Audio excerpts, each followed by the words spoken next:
Hello and welcome to another Monday live stream. My name is Shane Olson and we're going to sculpt another stylized character. And today I kind of want to do a guess the sculpt. So I don't have a concept going on yet. Well, I'm not going to have one. I have a bunch of reference off to in my other monitor. So it's kind of like a, hopefully you guys can guess who I'm modeling today. Hey, what's up, Mark? How you doing? All right. So I'm going to get a million questions about this hand and what am I sculpting? So here we go.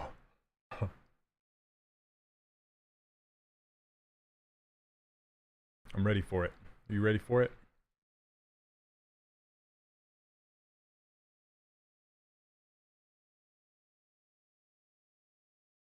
That's good to hear. Always good.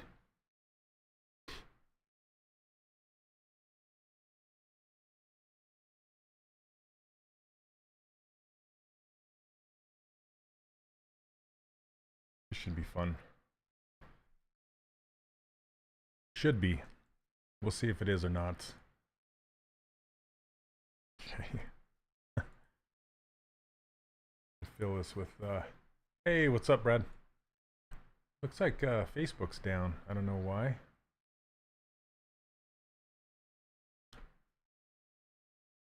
If any of the three would be down, I would hope it would be Facebook, because that's the least amount of viewers I get. Hey Neil, how you guys doing? Okay, so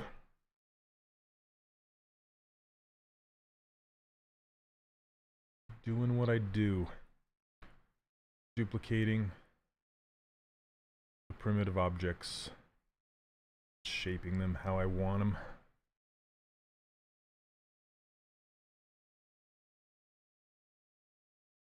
So, have you all seen the new Wacom Cintiq that they announced? Hey Slonic? How's it going? Welcome, welcome.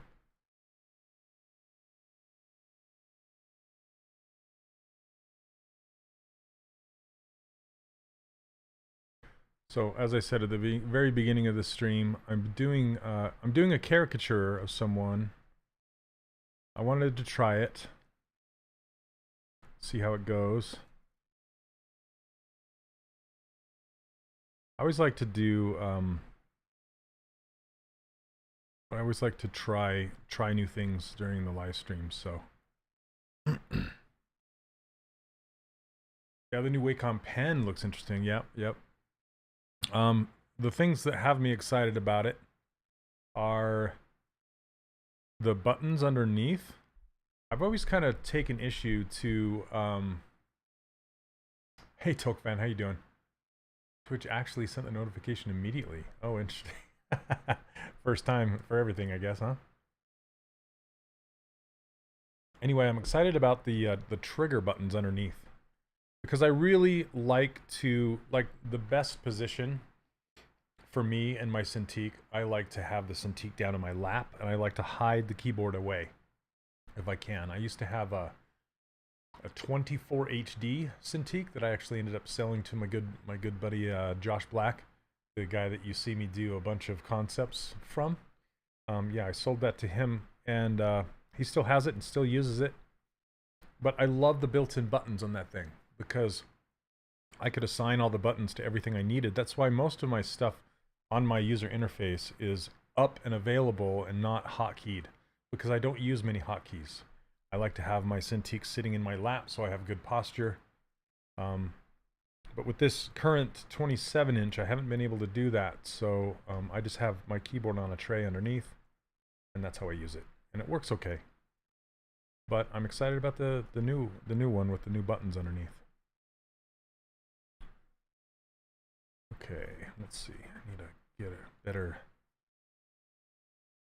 jawline going on. Again, I have a bunch of concepts on my other monitor.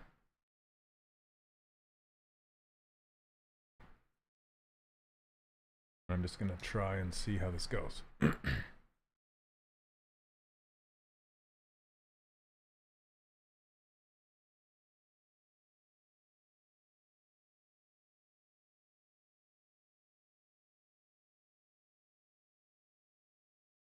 I still always wonder if I should have music going on in my stream. I'm listening to music, but if you guys want it or not. Actually, I'm not listening to music. I need to get it turned on.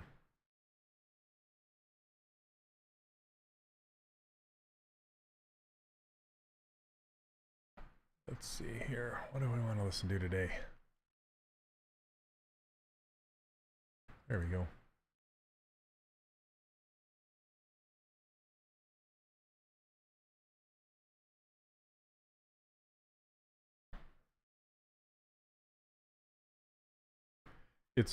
Music is interesting because if people don't like what you're listening to, they click off, you know? Hey Sammy, welcome.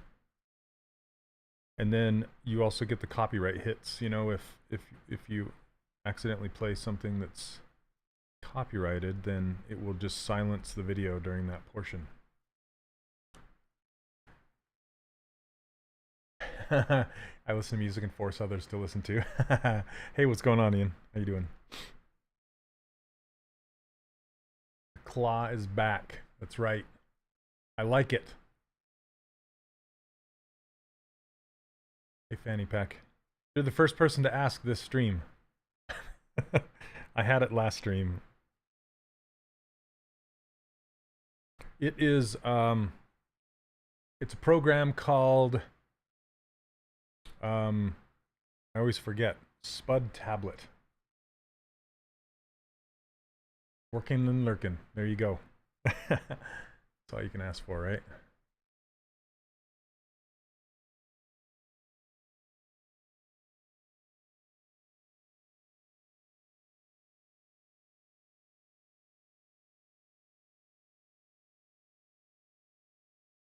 I am working on a caricature, but I'm not showing you guys the concept. There's not a concept actually. It's a I have a bunch of reference of the person off of on my other monitor.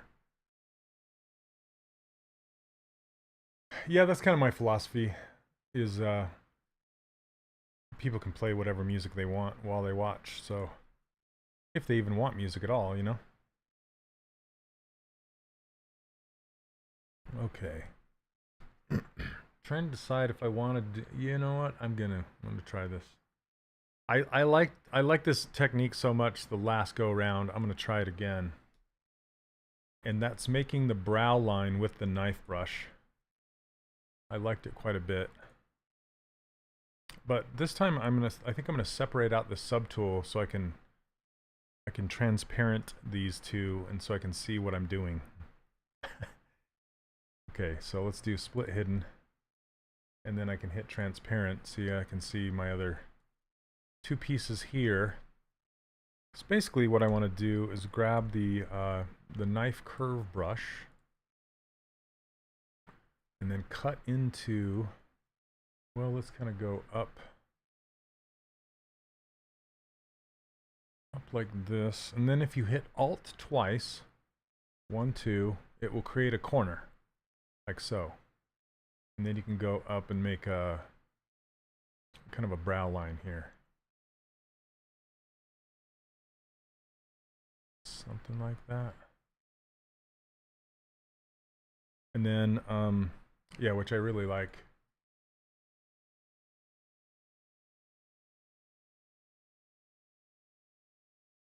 Hey Vadim, what do I think about 3D AI? You know, I don't know what to think about AI in general. Because I've been playing with it a lot, and it's a lot of fun. I'm not gonna lie, it's a lot of fun. I like trying to try different prompts and see what it gives me, you know. It's a lot of fun. But I don't know as far as like what it means for jobs and artists in the future, both 2D and 3D. I don't know. I can only guess, you know.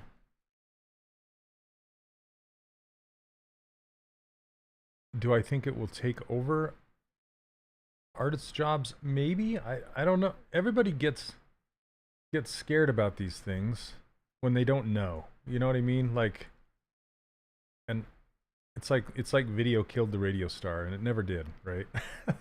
So I don't know. I feel like there always has to be some kind of a human running, a human at the reins running the thing, whether it's doing prompts or finishing it off or just what. Will it speed up things? Probably. I think it will, like, give people seeds, like, as far as like make them think about things that they might not have thought about on their own. Because if you think about it, that's all artists really do, is they look at other art and get inspired and then do their own. You know, that's kind of what AI is, but at a much, much slower pace. I mean, AI is much quicker, is what I'm trying to say, but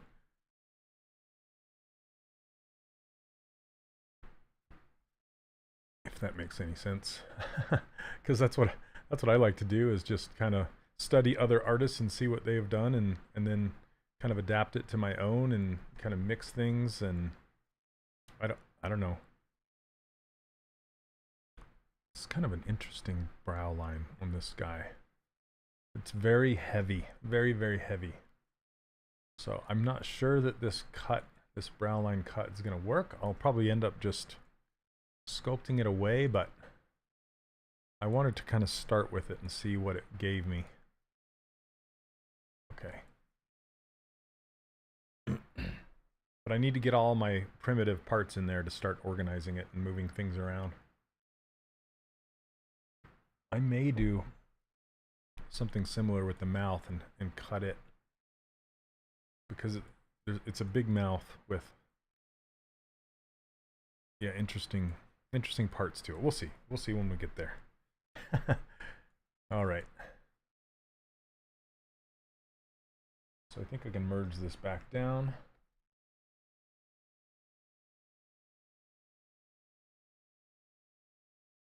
Start getting the nose in there.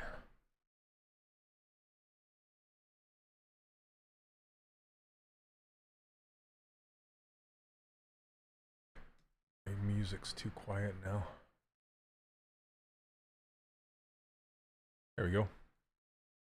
Okay.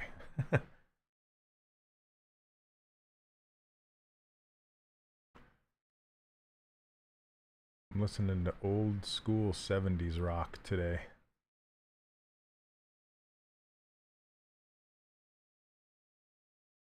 Like Fleetwood Mac and... who's this? All Right Now by Free. It's a good one.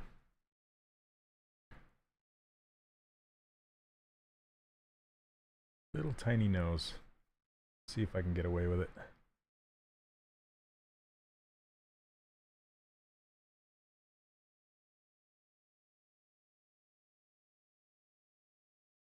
It's interesting how Sculptris Pro, it has a hard time keeping symmetry. I understand it because of the tessellation, but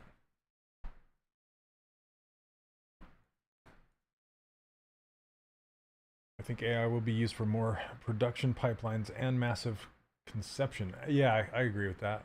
I'm sure it'll be brought into the fold, but I don't see it taking over 100%. Yeah, I don't know. I don't know. We'll have to see.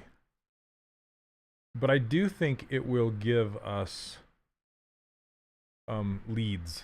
You know what I mean? Like something you wouldn't have thought of before. Because I've already seen it, and I've already gone like, oh man, if I could just take that and then take it a little further, you know, I think it would. It's like giving you prompts, I guess. You're giving the AI prompts, but then it's also giving you prompts, going, oh, that's cool, but I need to push it a little more and see what I can do with that.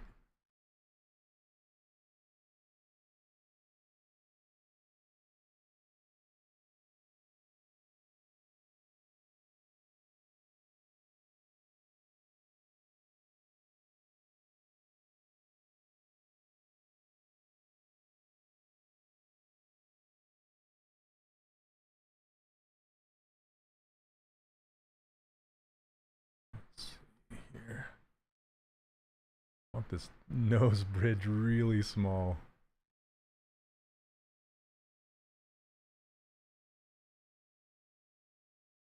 So small. I think it would be like a dynamic base mesh that the artist can work with. Yeah, kind of. That's a good way of putting it.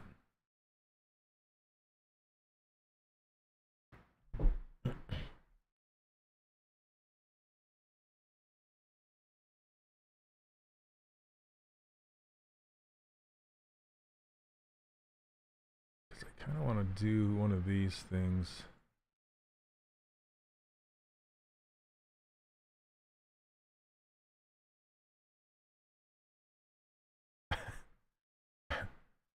I'm just trying some stuff out. We'll see if it works.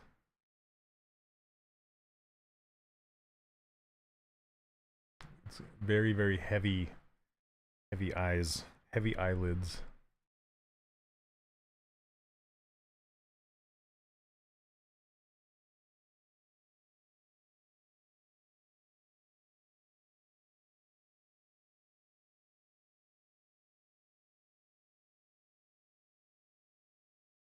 Do I ever make FNF carrot? I don't know what FNF means. Sorry. What is that? So since I don't know, the answer is probably no.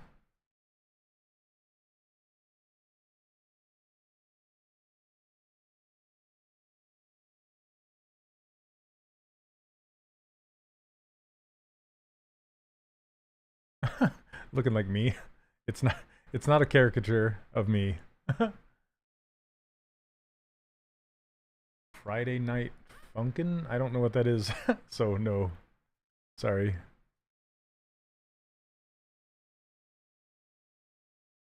Sounds fun.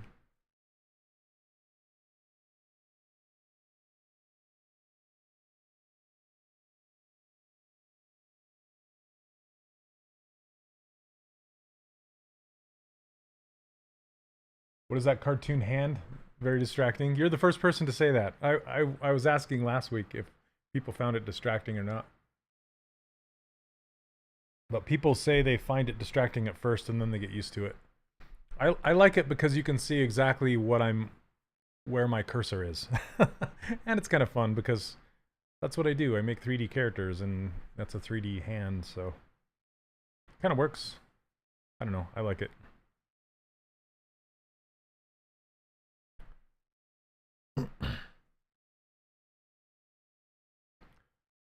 Okay, let's see what I'm going to do with this mouth here. It's way down here. Oh, hey, Sarah, how are you?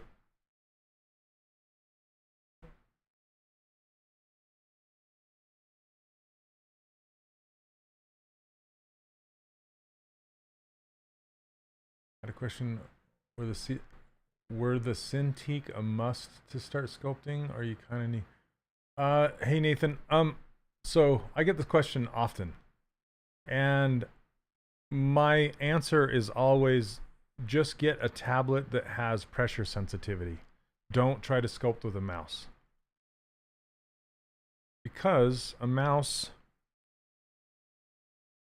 you don't get the pressure sensitivity, so it's like you're driving a car with a toggle switch. It's either on or it's off. You don't get the subtle in-betweens.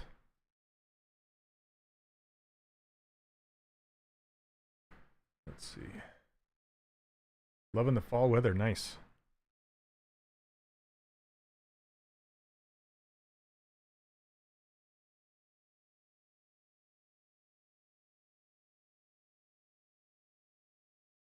Oh, thank you very much. Okay. Extrude.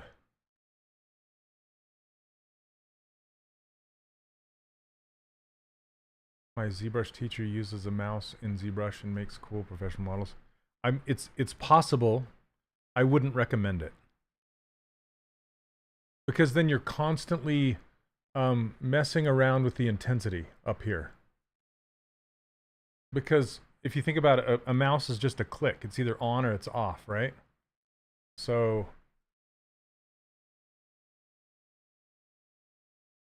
it's like, here, let's just show you.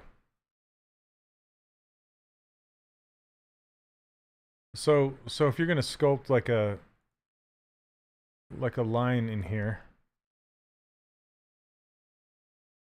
and you want to try and go from nothing to heavy to light again, you can't do that with a mouse. You can't.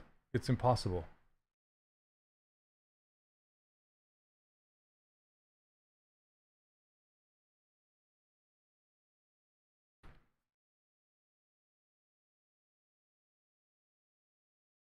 Hey Ram, how are you? Okay, let's see here. I need to push this way in here.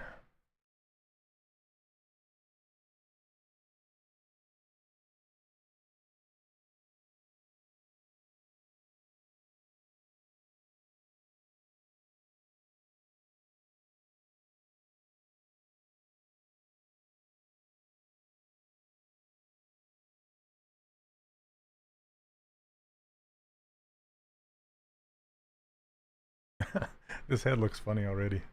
It's like hey sir, it's so I'm doing a caricature and all of my references on another screen. So it's kind of one of those guess it who it is as I go.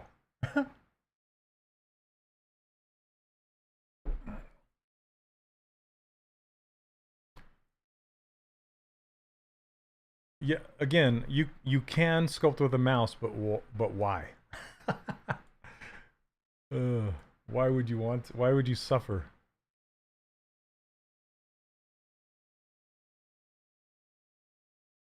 Yeah, don't. It's like brain surgery with a shovel. Use the right tool for the job. You don't have to go crazy and get a really nice Cintiq or anything. You just need a cheap tablet that costs the same as a mouse that just has pressure sensitivity. That's all you need. Otherwise, again, you'll be adjusting the intensity over and over and over again, over and over, and it will take you forever. Don't do it. That's my recommendation. You asked, I told you.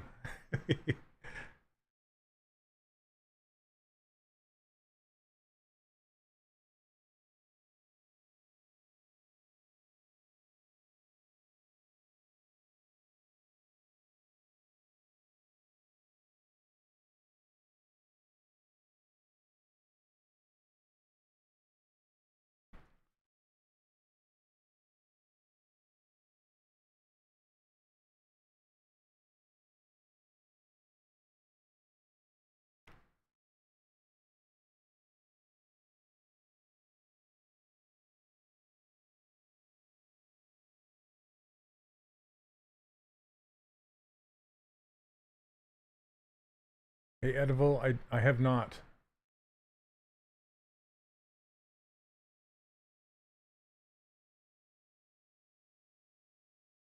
Hey, Lionel.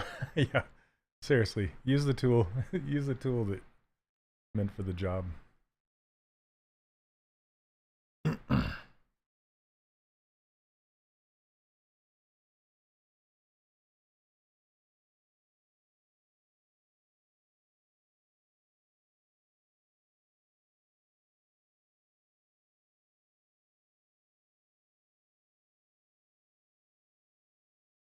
Okay.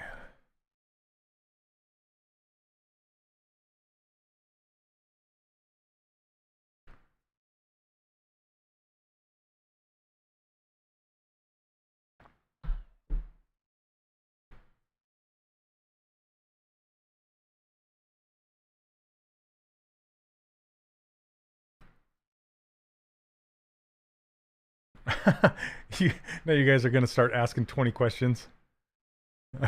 No.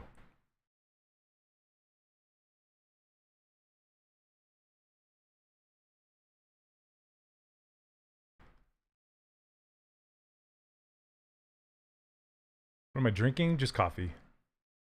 Nothing special.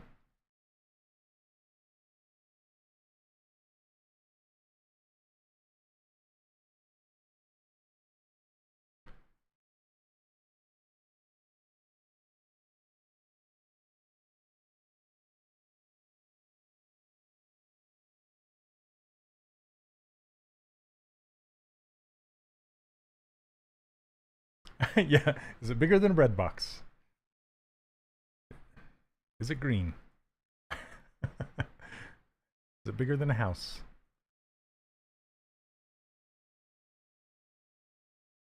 Yeah, we were just talking about it. They put shortcuts at the back of it. It's like it's ridiculous. I'm actually super excited about that. I know, call me strange, but I'm really excited about that. I was just talking about it earlier in the stream. I was saying that I used to have a 24 HD and it had lots of buttons on it, and I really miss it.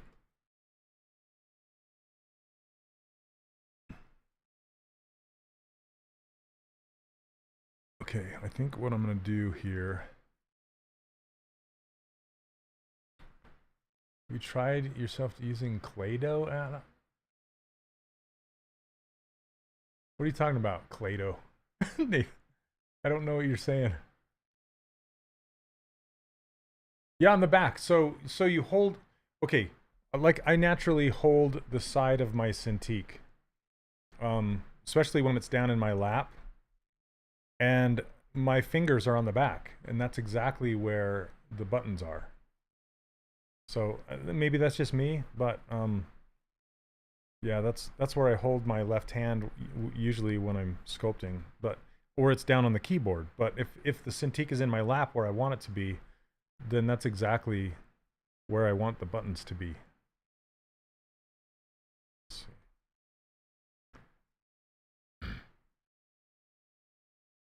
Yeah, I like boom arms. The only thing with boom arms is you have to make sure that you rest it against a solid surface or else it's going to bounce.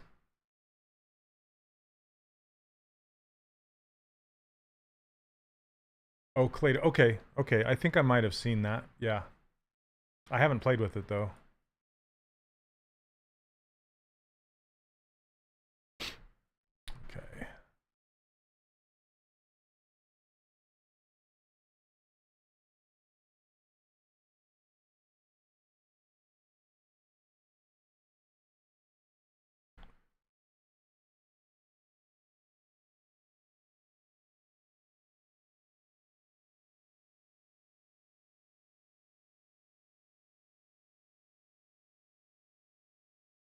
Mace Windu.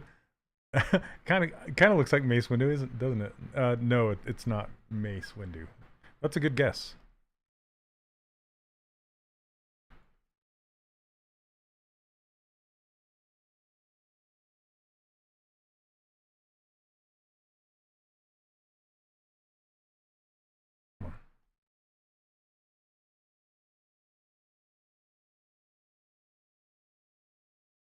So funny when you hide parts sometimes, and it's like, what the heck is that?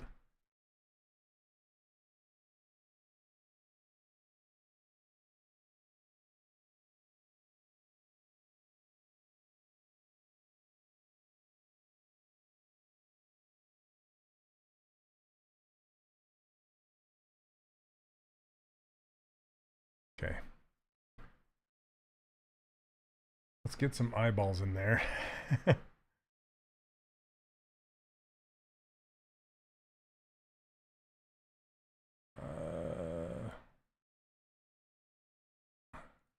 I should just reset it by default every time instead of trying to draw it first.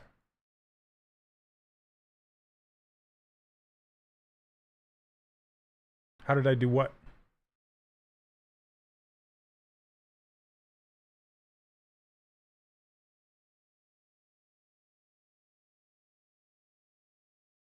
Morpheus. That's a good guess too. Not Morpheus. Alright, split unmasked points. So I can subdivide these eyeballs.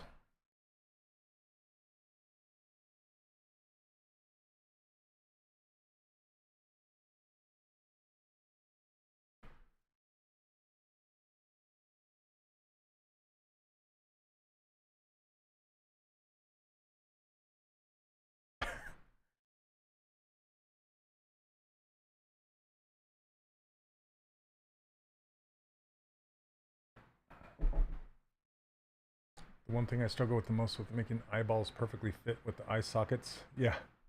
The Rock playing Black Adam.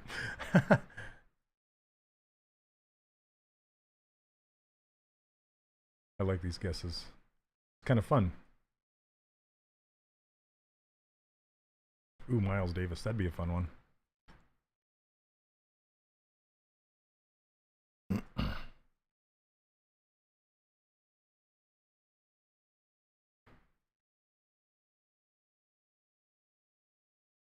Good old Hall & Oates.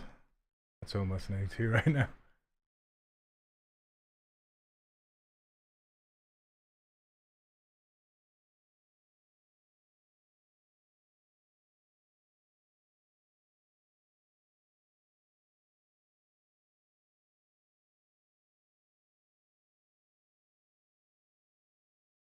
Oh, how'd you make the hand on the screen? It is a it's software called Spud Tablet, and I modeled this hand and I rendered it out, and then I set it up to work with that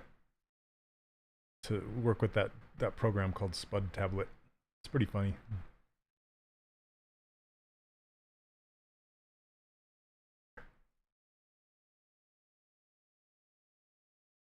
Yep. Spud, like, is in potato. Hey Ivan, how are you? Welcome everybody. Today I'm doing a caricature of a character that's off screen here. Just have a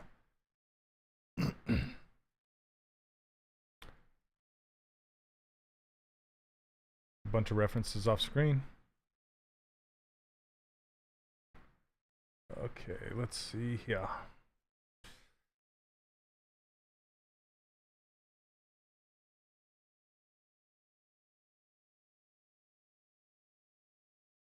I saw tricks where they extract the backside of the eyeballs to make them fit perfectly. It's not Barack Obama. Yeah, Torque, yeah, that would be awesome. I'm waiting for it.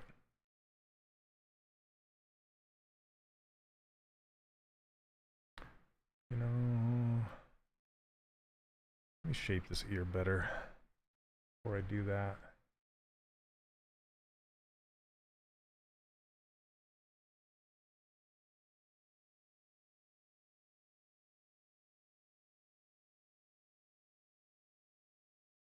Didn't mean to pull that head out.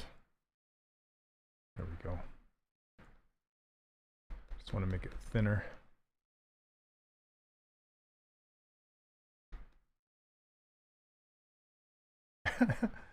Yeah, Nick Fury.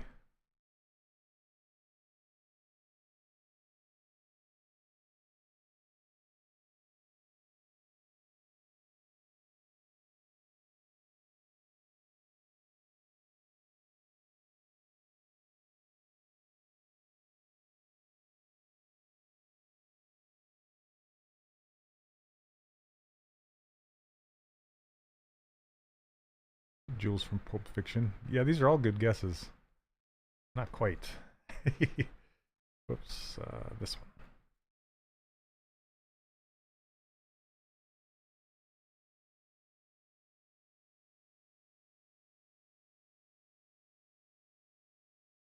I mean, this base mesh I could easily turn it into quite a few different people, right?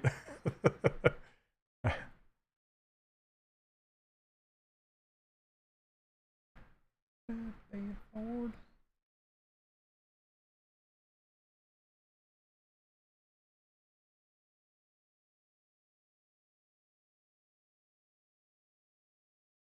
Samuel Jackson, nope. I've gotten that quite a few. Like different characters he's played.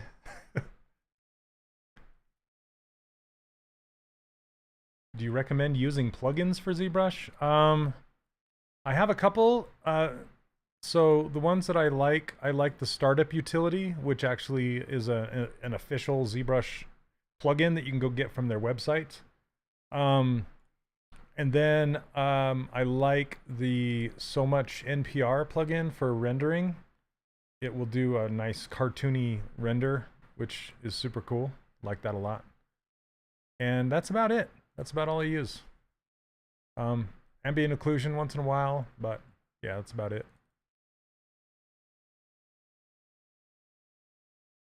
Omar, oh yeah.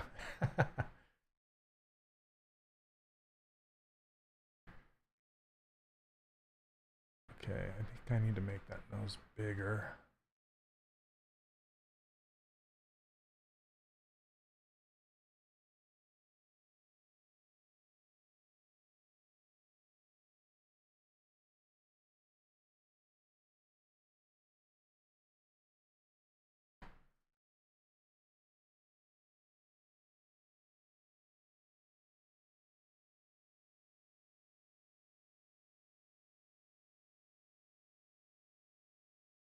Maybe a little bit bigger. Okay,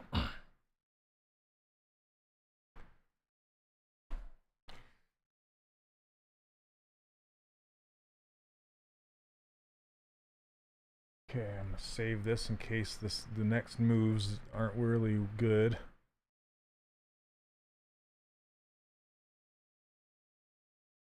Okay, I'm not gonna type the name. Caricature 01. There you go.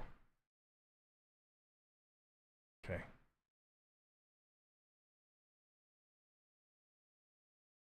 Okay, this is gonna be the tricky part now.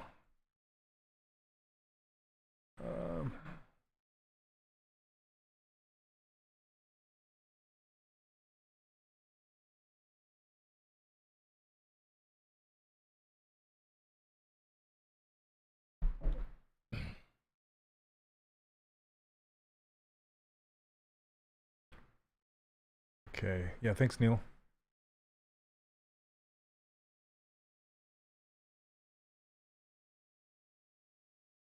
Maybe right there. Oh, gotta turn on symmetry. Hello. Do I drink a lot of coffee? I don't know. Maybe. I like coffee.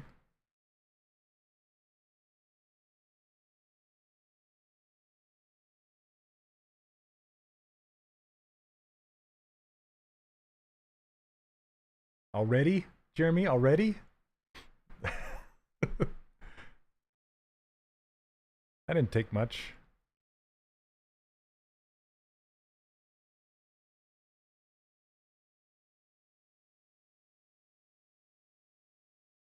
Jeremy got it.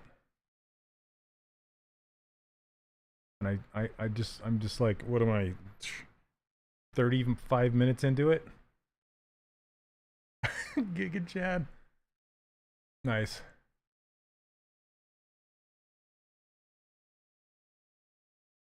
Okay, let's see.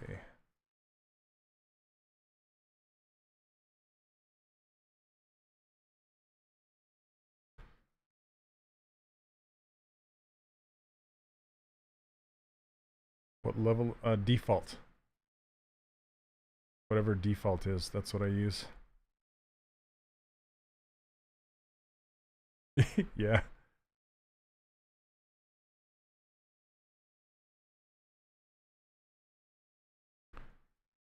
I honestly don't do anything special to my ZBrush setup other than my user interface.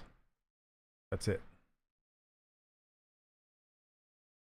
It's not plugins, it's not anything special.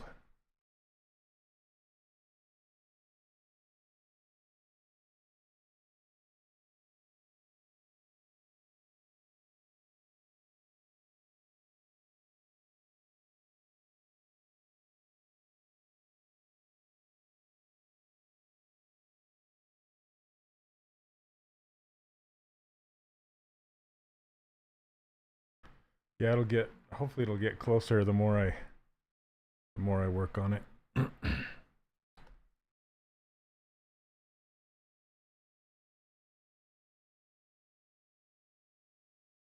get rid of these lumpies.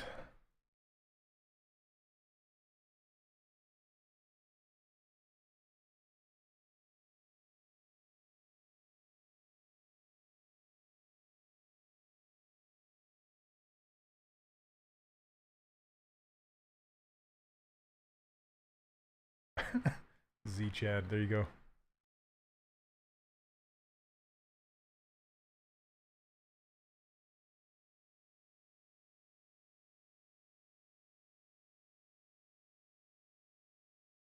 I want his cheeks super sharp.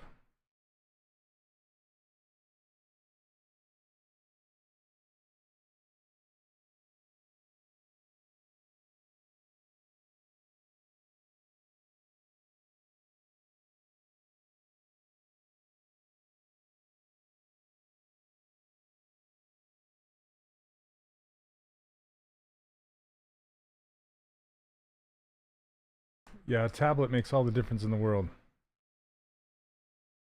And again, it doesn't matter which tablet, just whichever you can afford is the one you want. Just something with pressure sensitivity is all you need.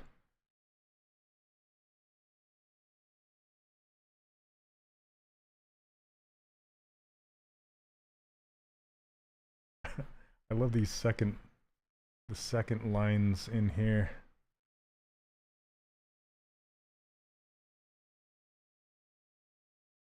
Handed to Fring.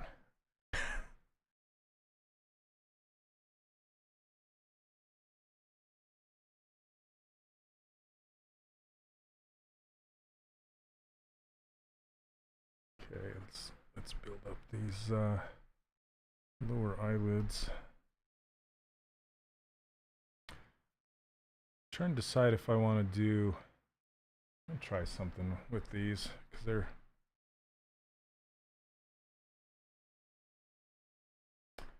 ZBrush on your iPad? No, unfortunately not.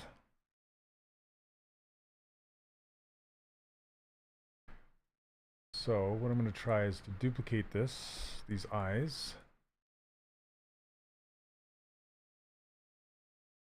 Scale them up slightly.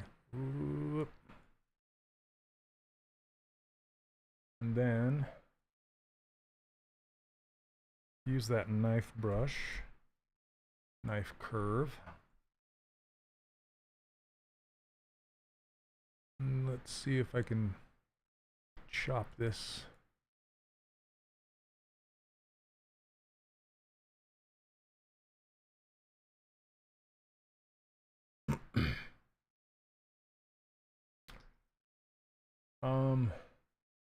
Oh, Shane, want to ask you a question that you directly sculpt your model, and as well, but in the production they make base meshes and then sculpt on those. I'm doing it right now. What's your thought? Yeah, base meshes are fine. That's my thought. If you're brand new and you don't know how to make a base mesh, I suggest you learn how to make a base mesh. But if you are, if you're knowledgeable about sculpting and you know how to make base meshes, then start with a base mesh. It will speed up your productivity.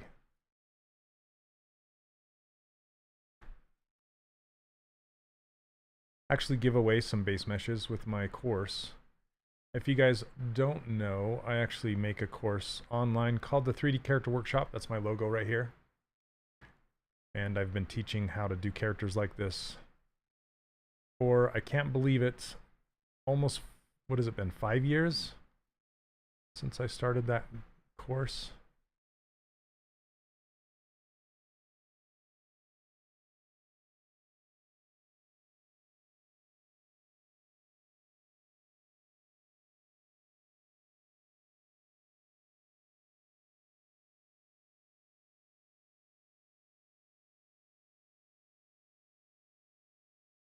Okay.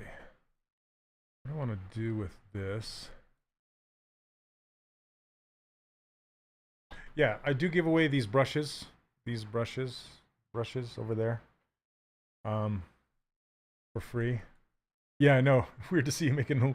So on males, especially older gentlemen, it's okay. But anything else, especially children and females, it will age them up. And with someone older, you want to age them up, so add the eyelids in there. Okay. So I'm gonna crease polygroups. And then I'm going to do Z-remesher, keep groups, keep creases. Let's do like a 2 maybe. Hey Ian, how you doing? I started character designing from Blender. Cool, cool. There, that worked okay, I think. Oops.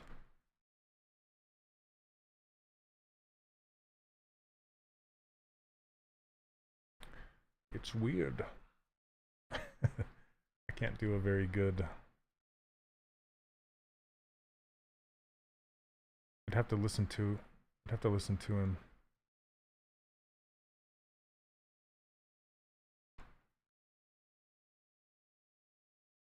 Oh, thanks.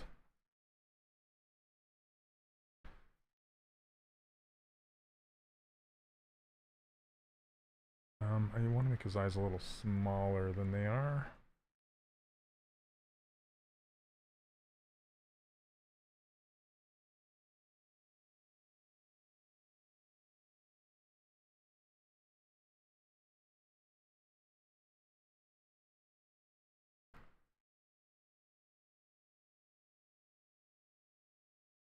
Okay, let's see. I do like where that's headed.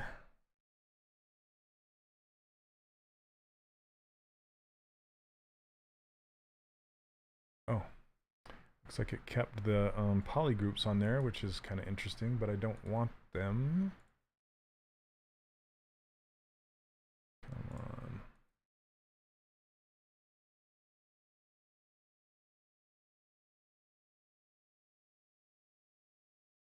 Okay. Yes, it is Morgan.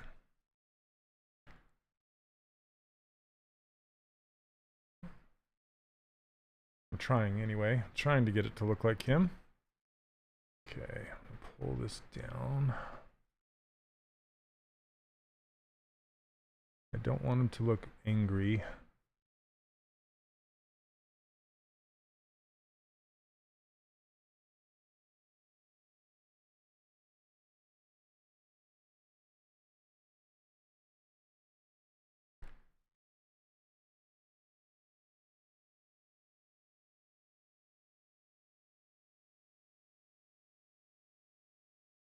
Just Morgan.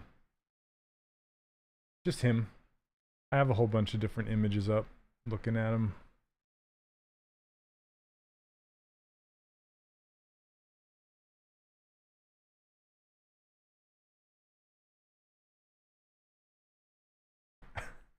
It's making me laugh already, so that's a good sign.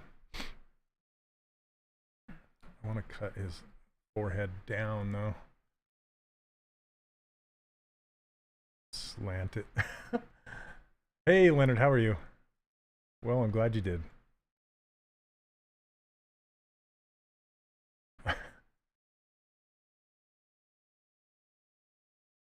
Okay, let's see.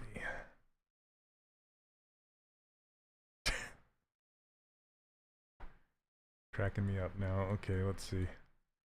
Need to get his lips further forward. Whoops. Mask lasso.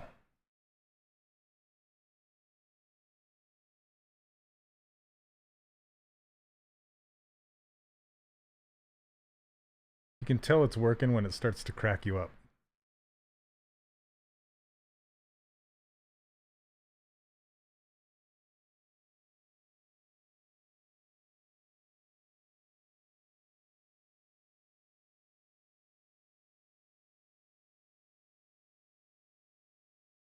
So folks over Twitter against AI. Yeah, there's going to be people on both sides for sure.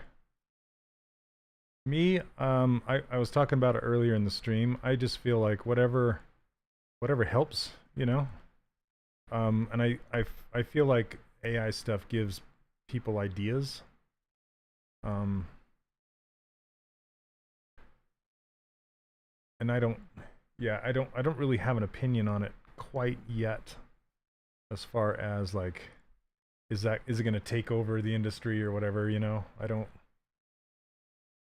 feel any of that yet, but Who knows? Who knows what'll happen? We'll see.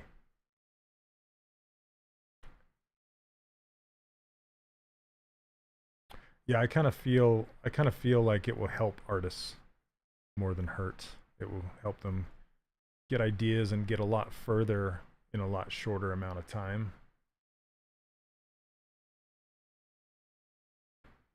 And I think it will just give people ideas that they wouldn't have had before. So I feel like, you know, we'll see things that are just like, what? Where did that even come from? You know? I'm already kind of seeing that a little bit.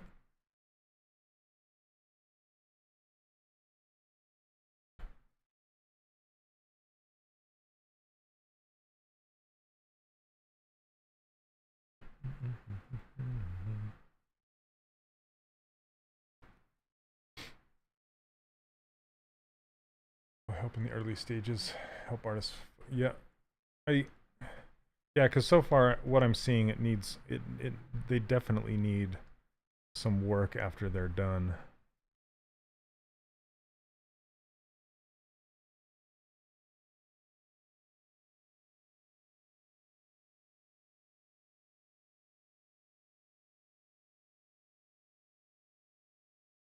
Yeah, I think it will help with artist block for sure.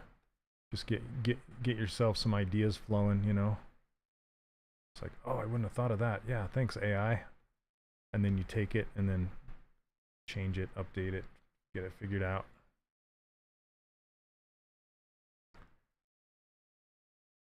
Okay, let's see here.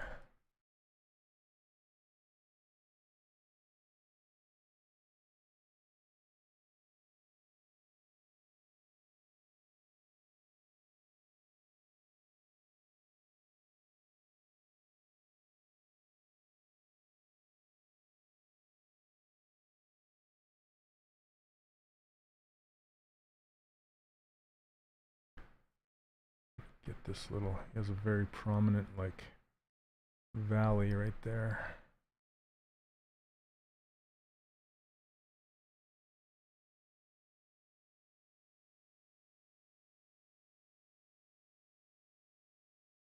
When one come Stowe, I would love that. Send you love a review. I personally like the big bezel in the current, but it doesn't have a fan that makes more noise in my computer. Yeah, you know what? When I have my M1 Mac on, the fan on my Cintiq is louder than my M1, which is interesting.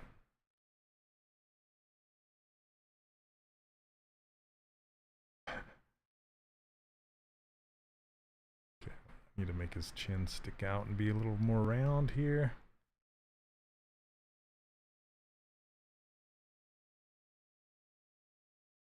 Fix his jaw.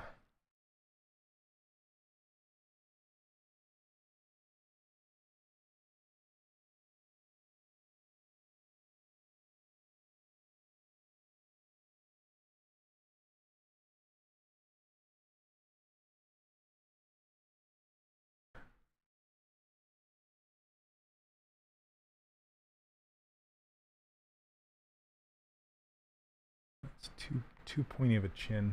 Doesn't have that pointy of a chin.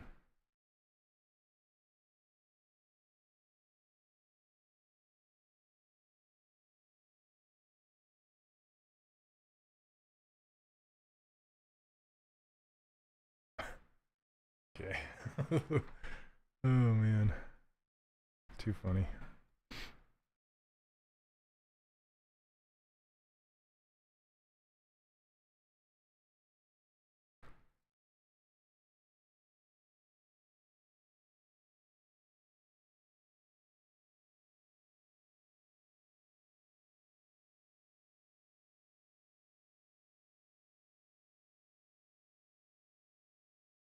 This looks funny by itself.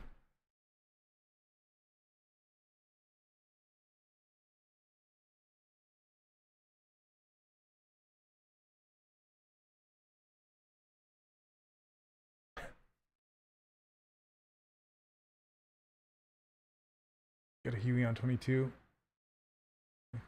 The display color temp is always off. Yeah. Yeah, the new Spider-Man. Ugh.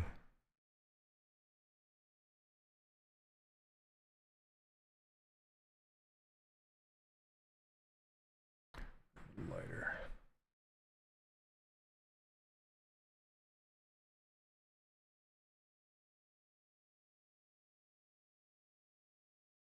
A very distinct lip shape. It's like super pointy.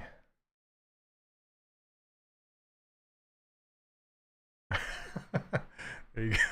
Fucking Morales. That's funny.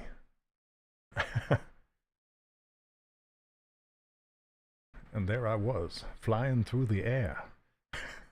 That wasn't bad. I saw a crime.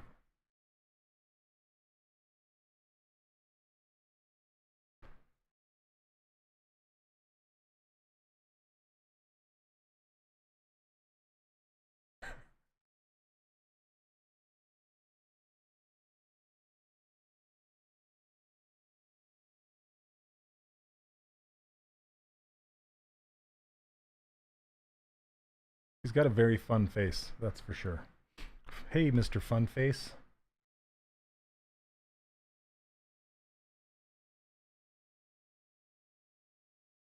Let's see, I could probably go a little bit more dense with my sculptress here on his lips. Artists are always kind of like, unlike gamers, are always hungry for the drama. Yeah, I tend not to respond to people that hop in my streams and they're just like trying to get a rise out of me, or I don't know. It's like I just don't have time for that noise, you know?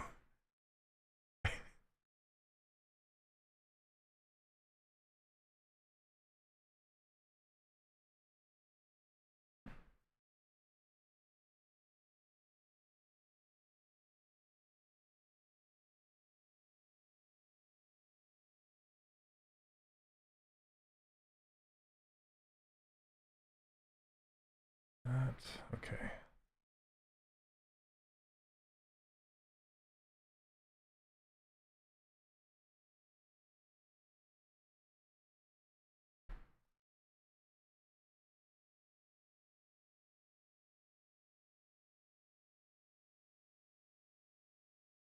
And I need to get his upper eyelid. It just kind of, all you see it is like right here. You got rid of the keyboard. Oh, I'm not showing it. Why am I not showing it? I didn't turn it on. I need to set up all my buttons on my stream deck so I can just go up, up, up, up, and turn everything on. I just totally forgot to turn it on. But it's kind of too late now. I mean, I could turn it on, but...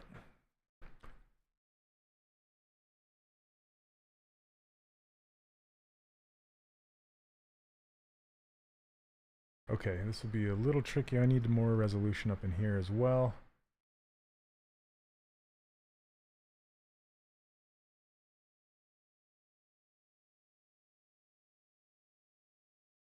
I've tuned in for a while. What a neat cursor display. Thank you, Carrie. I appreciate it. It's my bear's arms.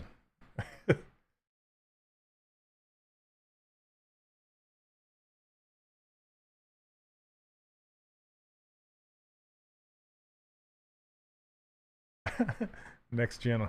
Yeah. I just like how the wrist curls as I go down here and it pushes back when I come up here. Yeah, it's fun. No problem. Just forgot to turn it on. Like a dummy. Too many things to remember. Okay, this will be tricky. Let's see if I can pull it off. I want to go...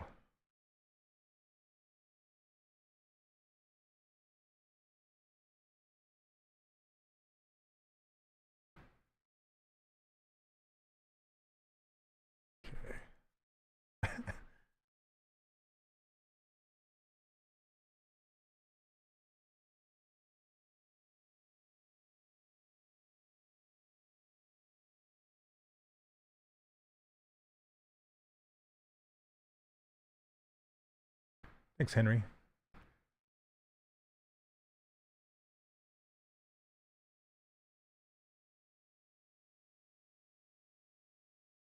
It's my bear's arm. Okay, I gotta clean that up. I'm liking it, but it's messy.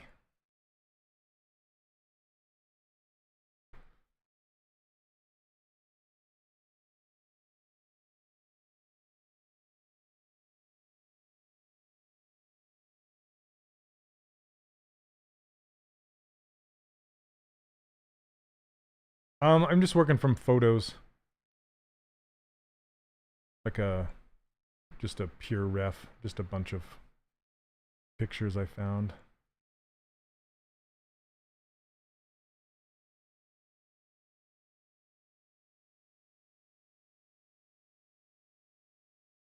Trying to decide if I like that. It's like cuts.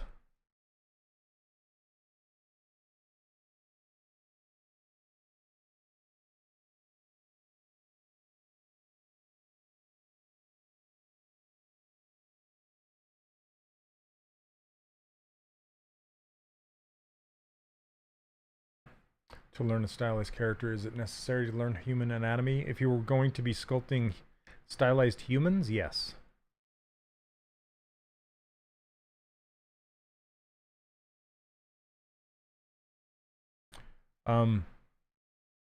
I teach stylized anatomy in my course, the 3D Character Workshop, if you're interested in that.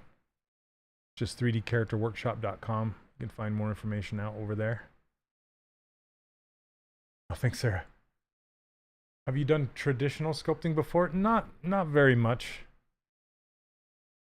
I want to try it some more sometime.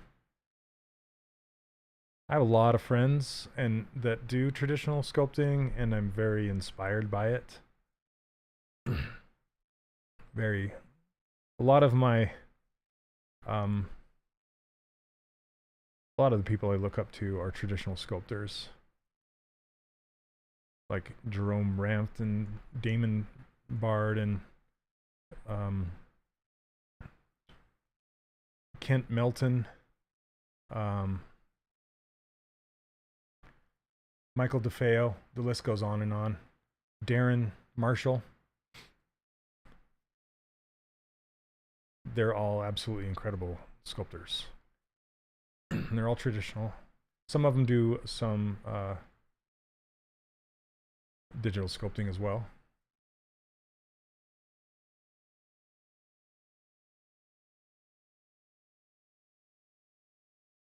Found the dreaded burn-in on the Cintiq this morning, so I'll just watch you sculpt while I cry.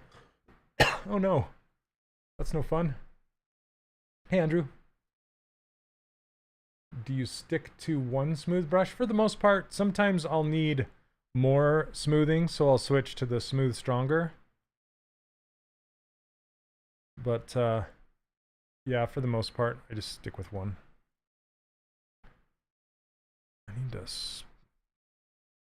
push this over. Let me see if I can do, because this eyelid, you can't even, just like my eyelids, you can't see my eyelids. They're covered by like eye meat.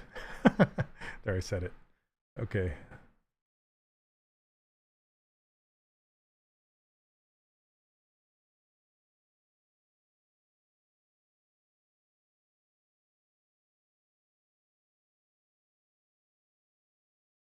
So, made kind of a mess over here. I'm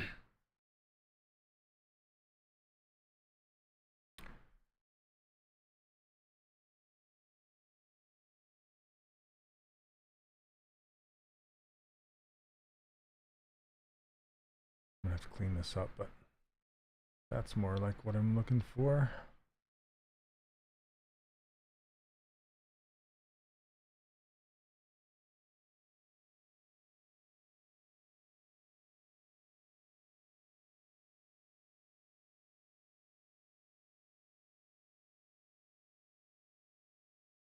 With a bunch of people sculpting Venom this month, I was reminded I absolutely love the Venom.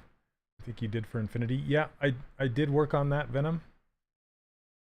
I didn't design it, but I sculpted the T-pose of him.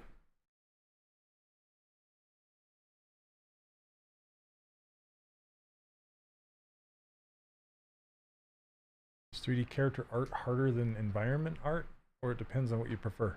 It totally depends on what you prefer. A lot of people find character art a lot more difficult, but I think if you love it, it makes it easier. I love it. I love it. I'm going to simplify this area because it's getting quite lumpy. That's the best way to simplify or to clean up something lumpy, is to lower the resolution and then smooth it. Come on. Because you can get quite complex with environments, just like you can with characters. So I don't want to discount anybody's passions, you know?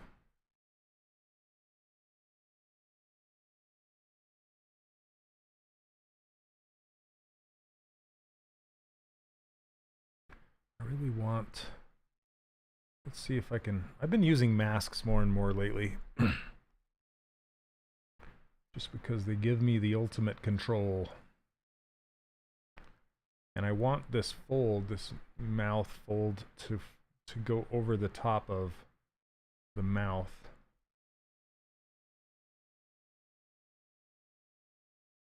How to have the little hand there on the canvas with the... It's a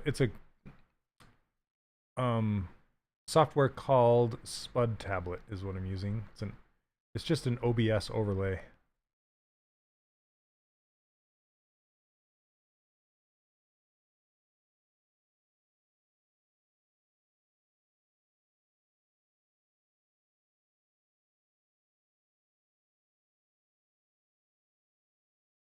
Whoop, my density's too low. Whoops. Get back here. Okay, where are we at? That's still too low. Okay, that's better.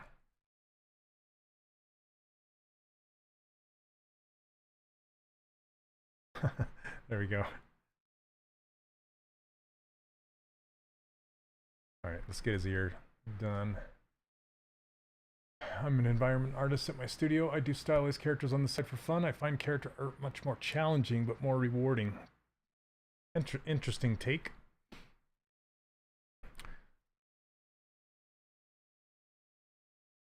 And also, characters are very organic, whereas most environment art is very hard surface and straight angles, and so it's something you have to think about as well. Yeah, there's nothing wrong with doing both. Do it. There's nothing that says you have to stick in one lane, you know? I mean, I did animation for a while, and I did rigging for a while, and I've done props and environments, and I like characters, specifically stylized characters, the best. So that's what I ended up just sticking with and getting better at, so that's what I like.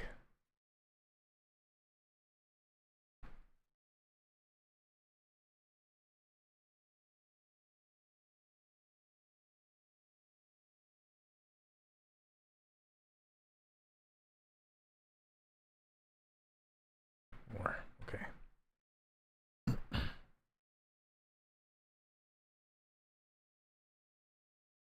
a little too heavy. That's better.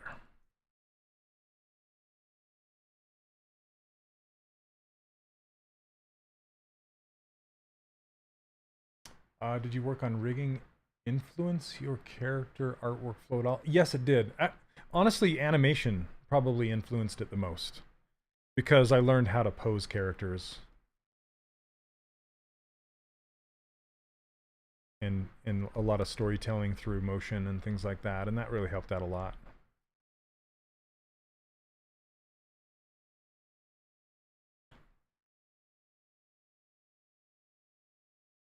Yeah, Jeremy, that's huge advice. Don't get stuck in something just because you're like, oh, I shouldn't mess around with this because, you know, I should be doing this. And I'm actually considering doing that right now, making a little shift.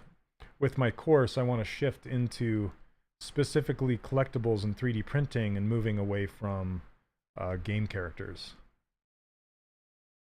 Because I like it. I like it a lot. I like holding my, well, as you can see behind me, I like holding my digital art in my hands. So it's very rewarding. I like it a lot.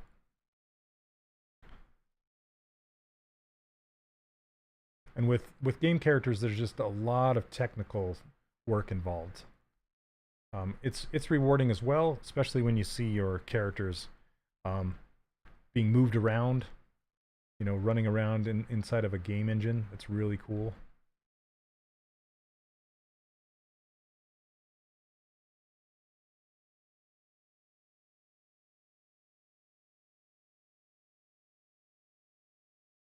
Okay.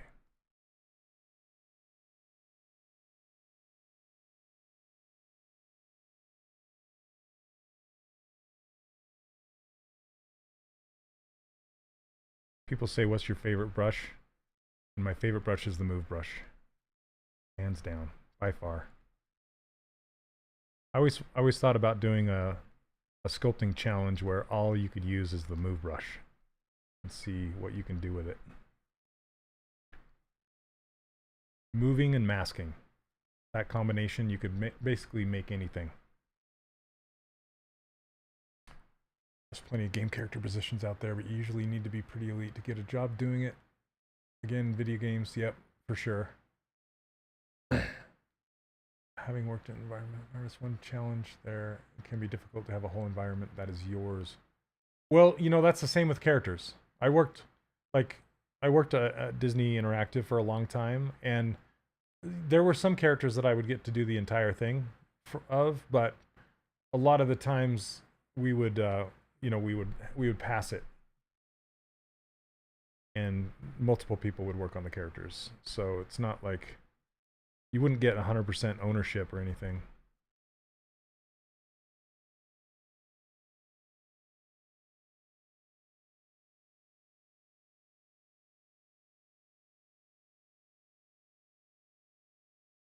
It's a team effort. Now with toys, that's different. Typically, with toys, it's on me. Like when I've done freelance for toys, it's like it's just me that, and the concept artist, of course, and the art direction. But I'm the main sculptor on the thing. Typically.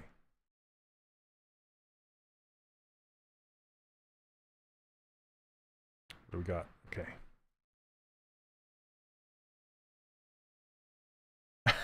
Orbs cracked. Yep, for sure. Love that. Love the orbs cracks. All right, let's get this guy. You know, I feel like his neck is way too thick. He needs a. Let me see how I can warp it too. I want to push it. Let me save it, and then I want to push it. Character 2. Because caricature, that's what it is. It's an exaggerated, pushed character.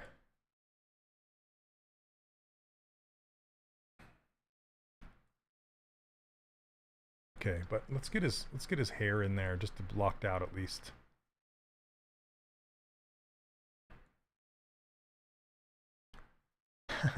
Folk fan, yeah. Speaking of Overwatch, that is the last game character I ever made. Was a skin for Overwatch. I have not made one since, freelance or otherwise.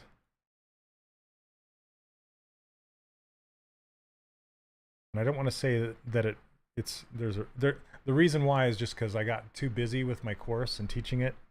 So otherwise I would like to make more skins for them. Them being Blizzard. Let's see, split.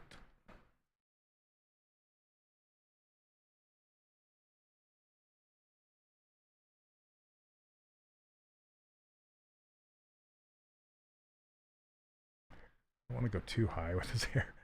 Let's see.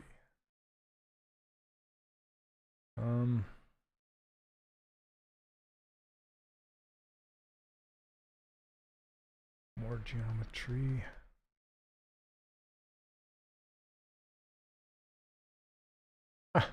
True, Tolk. Yeah, I guess. I don't think I would count it because I'm sure they had to do something to upgrade it, make it work in the updated engine or whatever.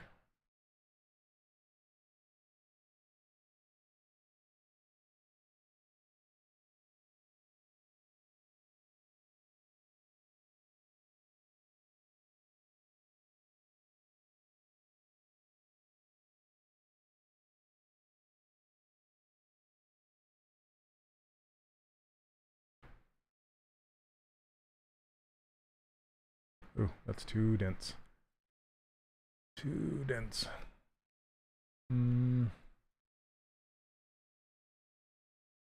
Yeah, there we go. All right, Leonard, thanks for hanging out.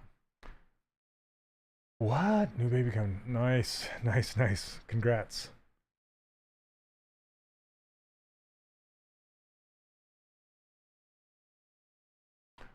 I do toys mostly for mass production, mostly not PVC, but hard plastic. It requires some control like demolding, wall thickness, and so on. I find it not so easy in ZBrush, so what do you use instead of ZBrush to do it? Like just by hand?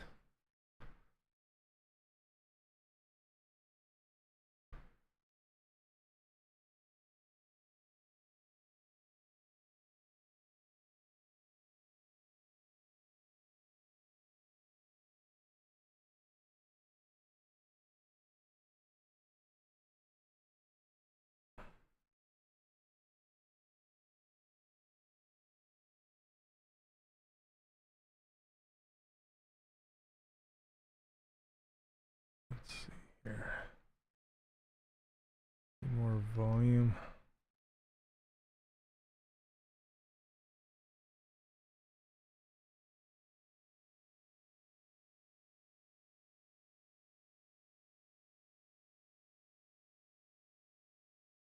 Interesting shape.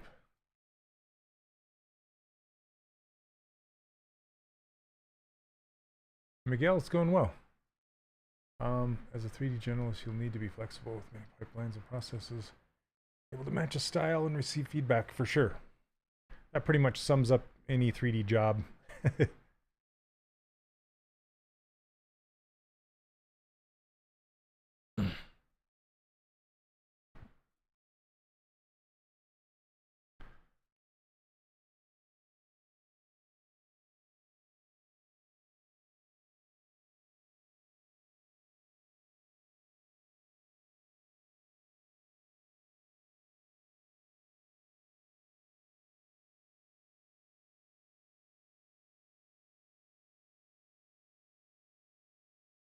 Let's see, I think I'm gonna block in his.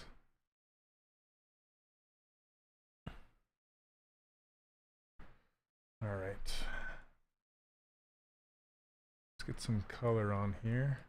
Oh, Rhino. Okay. Yeah, NURBs. Gotta use them NURBs.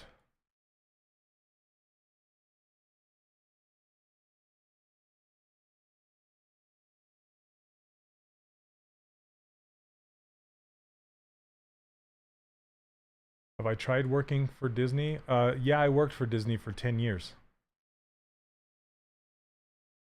So yes. I worked for Disney Interactive.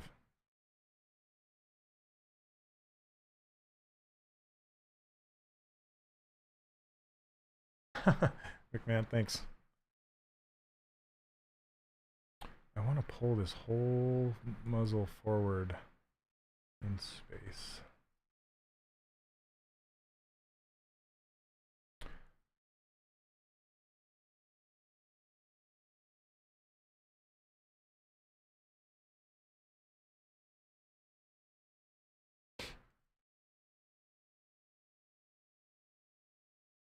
Okay, let's see. Yeah, I want to. Okay.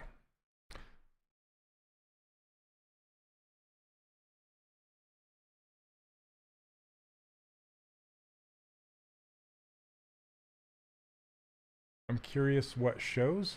Oh, not shows, games. I worked on Disney Infinity.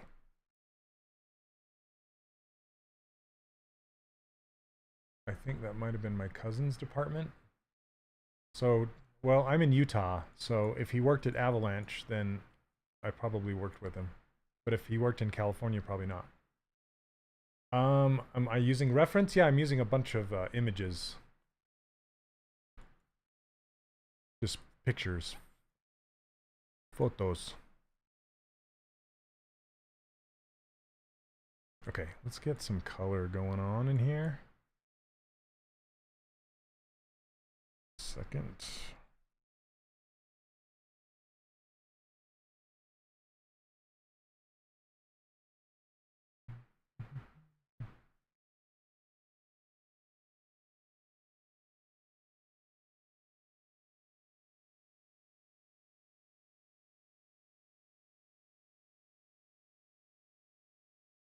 Maybe.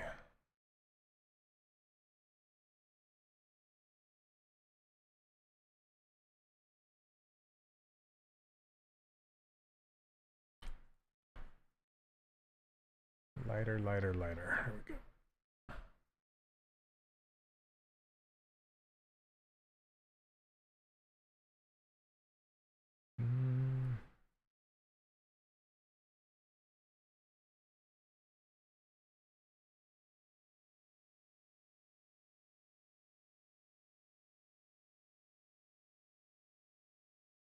Yeah, maybe like that. Yeah, pure ref. Uh-huh.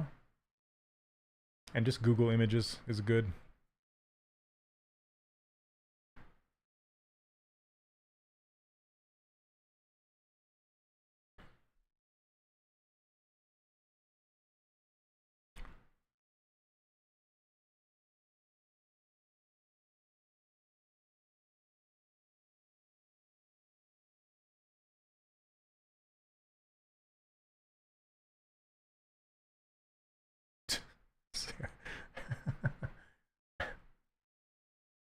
So true.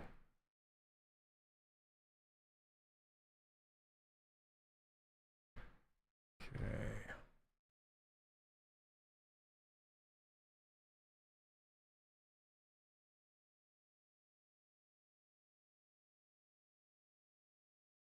I like to do some hand-painted ambient occlusion here and there.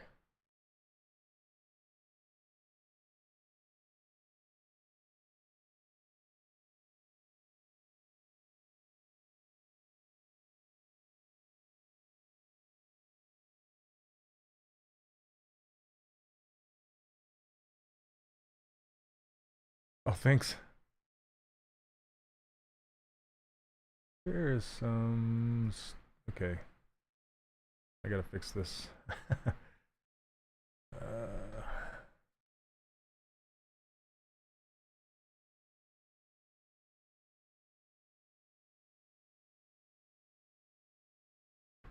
Zetman? I don't know what that word is.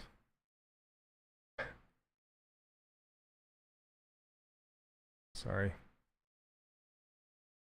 Was Disney a great place? Yeah, I had a lot of fun there.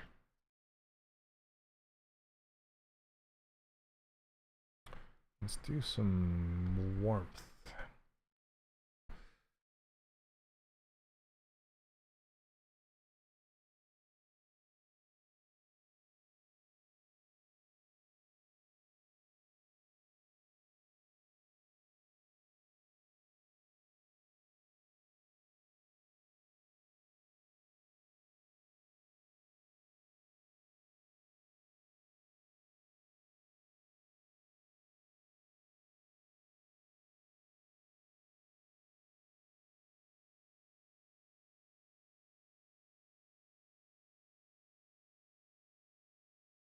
Hey Tenchi, how are you?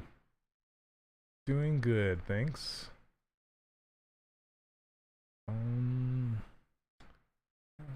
To pink. You know what? I'm gonna pink it up for a minute. Go a little darker. There we go. Is there any way to alpha working as seamless way? I don't... What do you mean, Christopher? Please elaborate.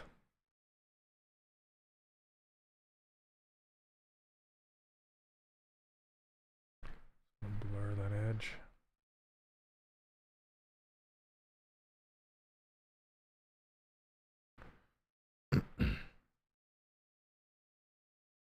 Oh, thanks. It's been fun.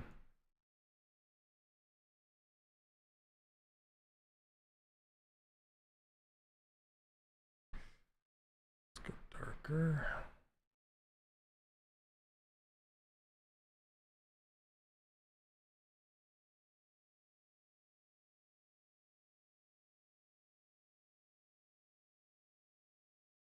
Imagining rigging your sculpt and using metahumans.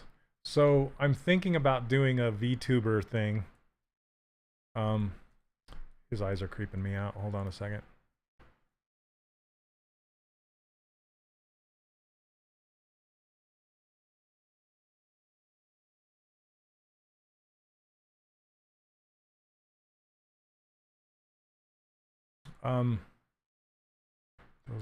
Those lower lids are too dark now.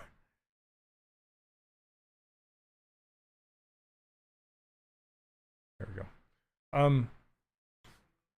So I have this cartoon, like this bear logo. See this guy right here? This guy? I'm currently trying to set him up for animation, and I will make him I might make him a VTuber bear. We'll see. Just for fun. Just to say I did it and tried it. We'll see.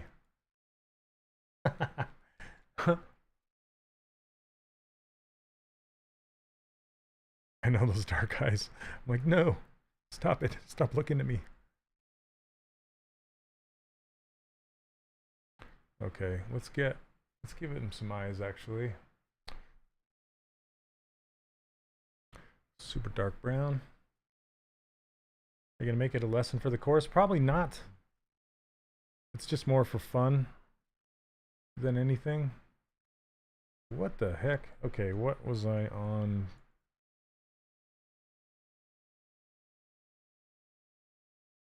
Okay, didn't mean to do that. I was on the wrong subtool. Don't you hate that?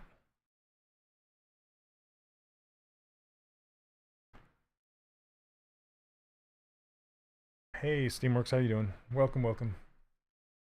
How did you get that arm with the pen to show? So I used a program called Spud Tablet.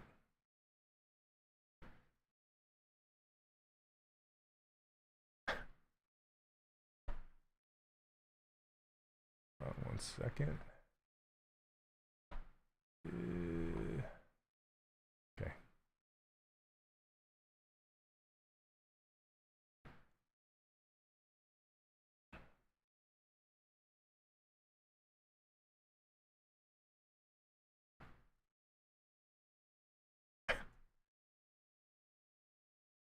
That little dot made him look like Psycho. Maybe not so big. There we go. I think that's better. A little bigger.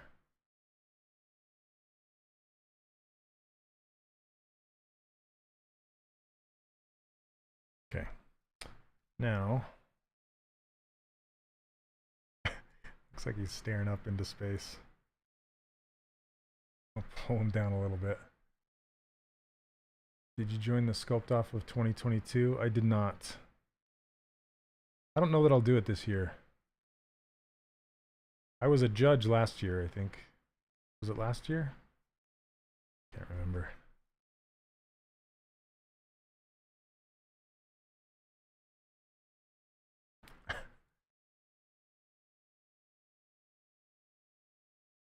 Hey, welcome, welcome. Glad you could catch me live. Okay. I'm gonna see. I think his eyes are brown. Hold on a second.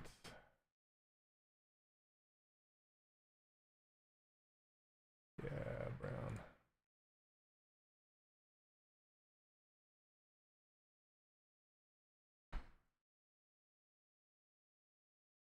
Yeah, the online one. Uh-huh.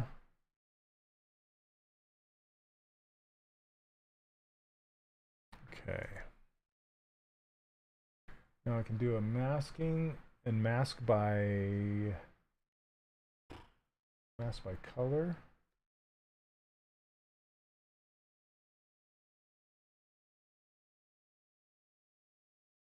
Okay. And invert that mask, and I can hide that mask. Thanks.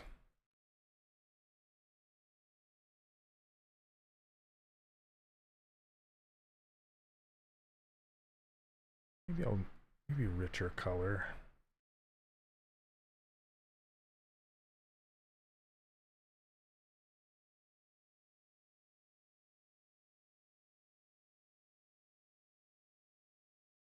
Yeah, mask by color is amazing.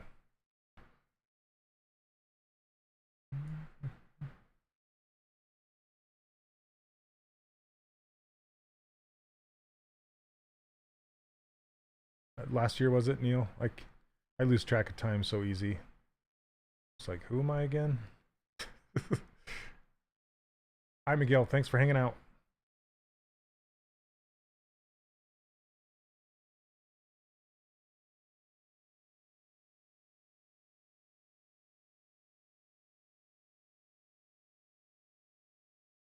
Just doing a little reflection in the bottom here.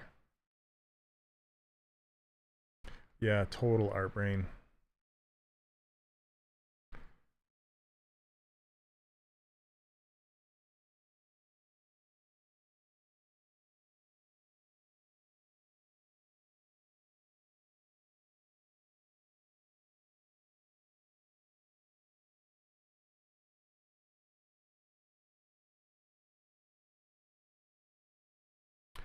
Good old Morgan.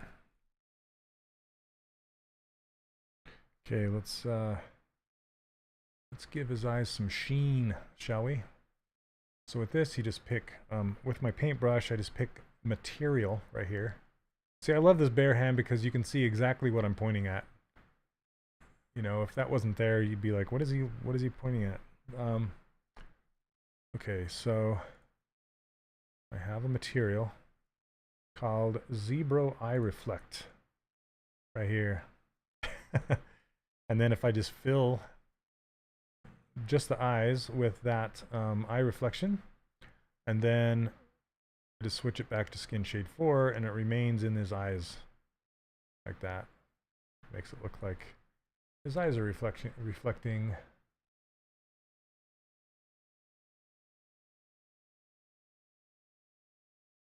I don't know what RTX is.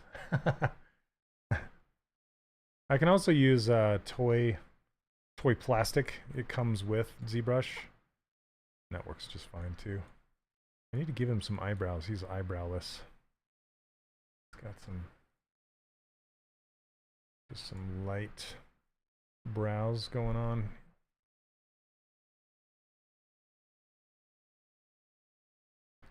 And I need to switch back off a material. Oh, I am masked. Oh, thank you. No, thank you. Oh, gosh. Thanks for catching that for me. There we go. Yeah, I only applied it to the iris. Let's do it to the whole thing. All right. Thanks for catching that for me. All right. ZBrush Eye Reflect. Fill. That's better. Okay. There we go. Okay. Yeah. There's your eyeballs.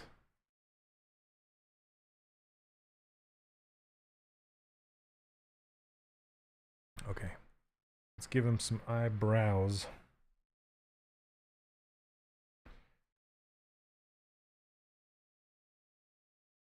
There we go.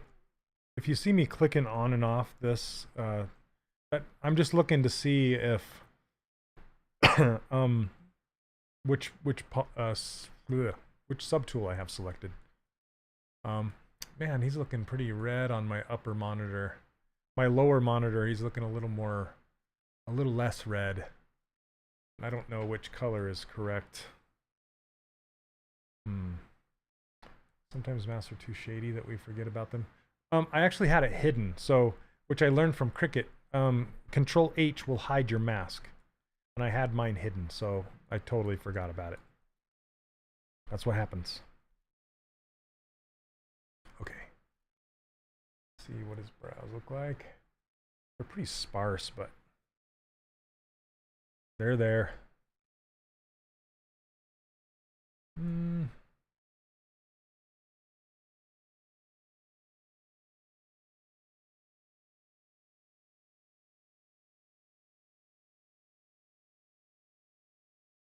Yay, Control H.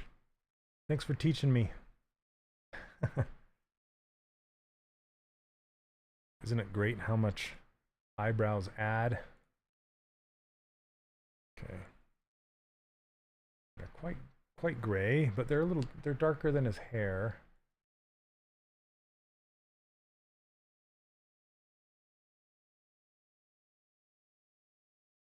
I hate stuff that can look on my monitor, then on my iPhone it's like 200% saturation for sure. Yeah. Okay, let's uncrease everything.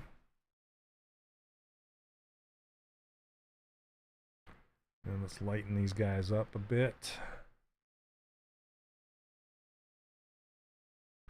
Not as light as his hair, but not as dark as this.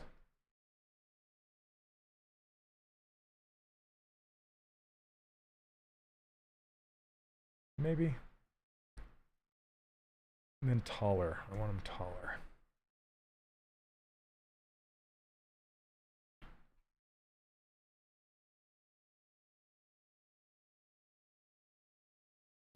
You're welcome, Cricut. Oh.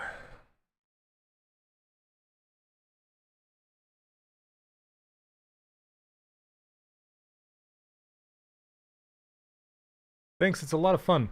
I've been into caricature for quite a while. I just love it. I love pushing people, like how can I put it? Sometimes caricatures can look more like the person than the actual person. I'm not saying that this is the case here, but I love pushing them so far that it's like, oh my gosh. And there's some caricature artists that just really, really push it. And it just makes you laugh, you know, because it's so pushed beyond.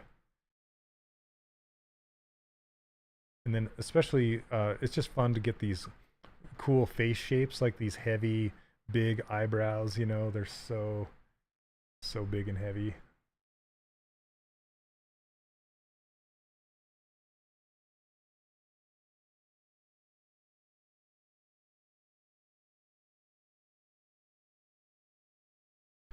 Get his hair back behind more.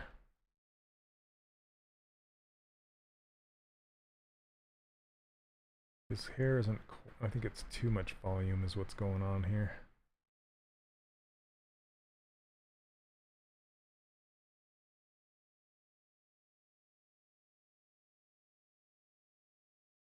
You know, hair shape is super important to capture the likeness of a person because it outlines their head in silhouette, you know.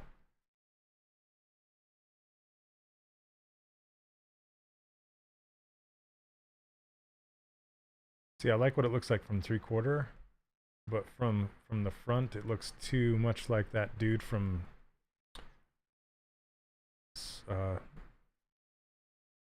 what is it called? Oh. I'm so old. I can't remember things. Space show with the guy with the big swirly curly on the front. Oh my gosh. I can't remember what it's called.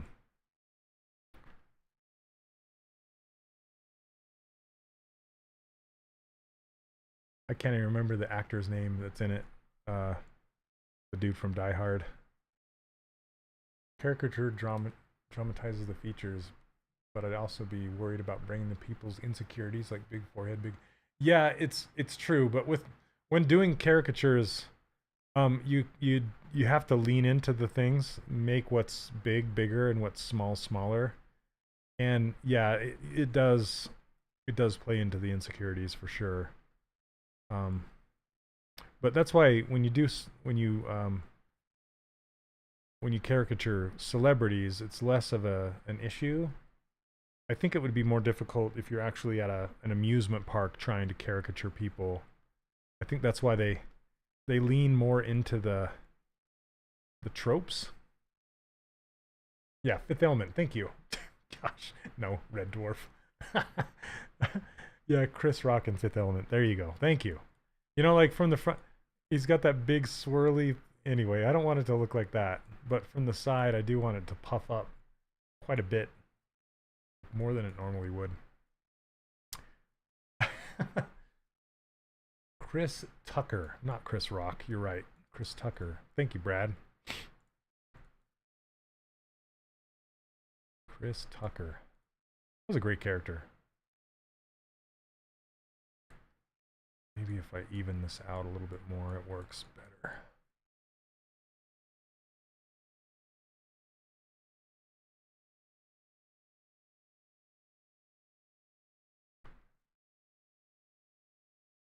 Chris, not Chris Rock. I just read Chris Rock and said it. Still Chris. Got the Chris part right. Okay. And a Dufresne. I need to work on my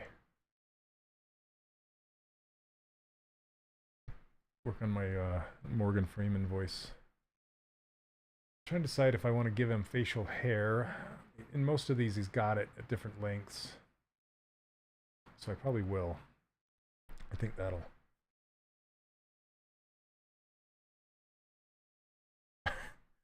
Christopher is here. Okay. A small part of me wants to use fiber mesh, but I know that would make it too big of a mess.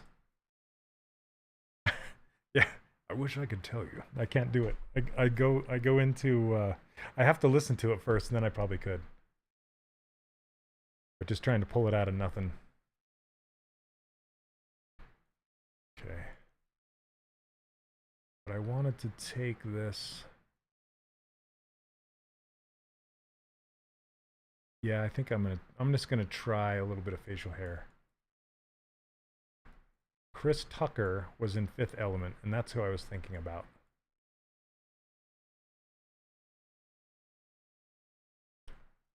You want me to try fiber mesh? I'd like to know how to make fiber mesh look hyper realistic. I don't do hyper realistic. So you're asking the wrong person. Sorry.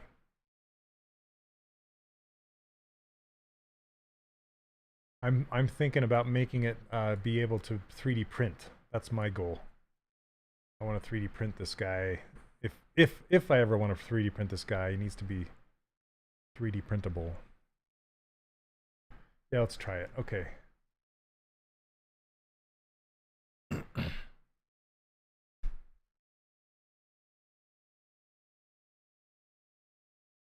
Yeah, hyperrealism.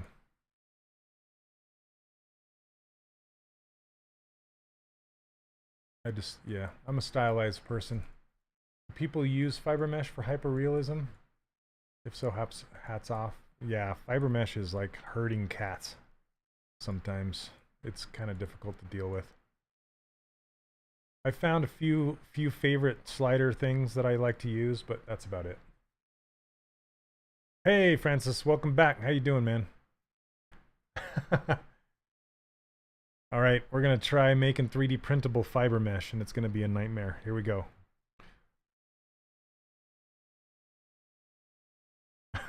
Yes, make Sean Connery just so I can impersonate him. Okay, so first we start out with... I'm doing good. If you guys don't know who Francis is, just go give his stuff a look. I put this little bit of mask on there, and all of a sudden he looks like someone not Morgan Freeman. Oh my gosh. I'm trying to remember the name. I can't remember names. I suck with names. as you can tell. I can't even remember Fifth Element for crying out loud.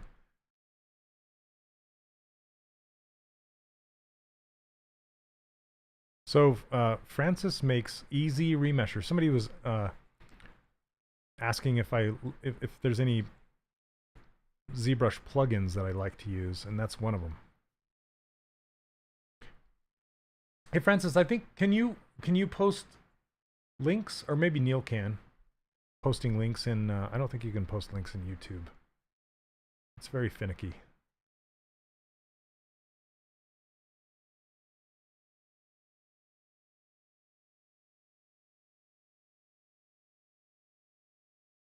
Feel free. There you go. Easy remesh right there.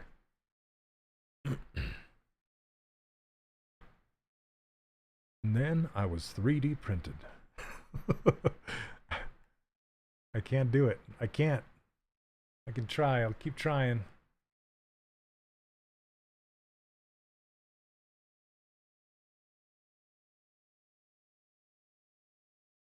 Okay. So you kind of block out what you want with masking. Maybe something like this.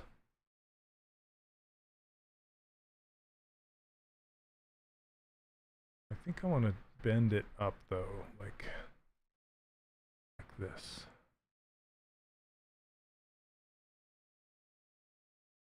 There you go. Yeah, Morgan Freeman. I'm trying anyway. Trying. This is my attempt at the Morgan Freeman. Okay. So now we can go to fiber mesh. It's going to be, if I turn it on right now, it's going to look like this. Poof. I'm going to hide the mask. There we go. Looks more like him. Okay, that's just default fiber mesh. Too dense. I can't 3D print this. Do you like the new style they have in things like Intergalactic? I don't know what Intergalactic is. Okay, so what we need to do is fewer hairs and thicker hairs.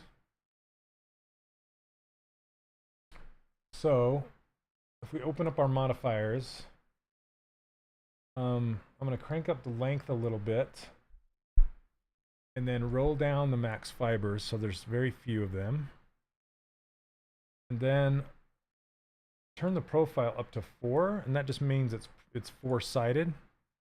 Can't really tell, but it's 4-sided. And then increase the coverage, which is actually the how thick it is. I'm just going to crank it.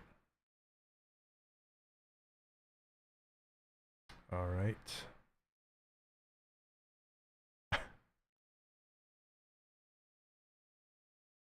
Yay, Francis, look at all the love you're getting, man. It's a fantastic plugin. Have I tried thick skin? Not really.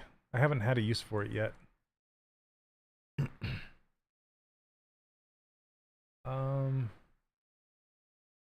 Scale root, scale tip.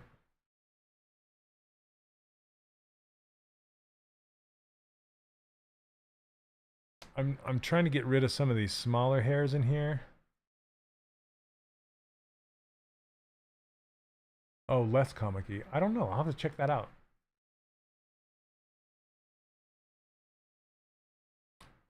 Okay.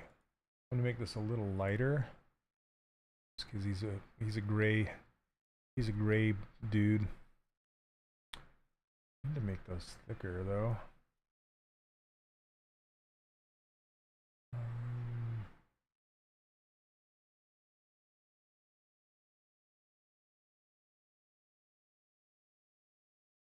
No slim variations. Okay.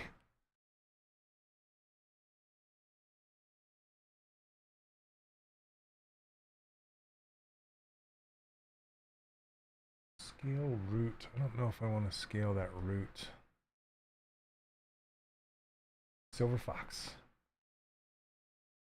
Don't really want to twist anything.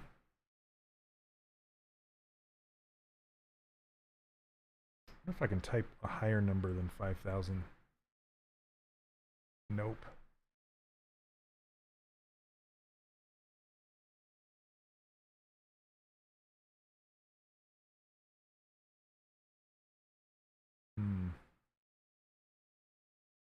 Sorry, now I'm just noodling with okay. Yeah, see how it's not, I don't know, it's not the best. This wouldn't really print very well. I think if you turn by mask to 0, they come out the same size. Oh, I see what you're saying. Okay, I do want a little bit. I think I need to do the variations, like kill the variations. Let's try this.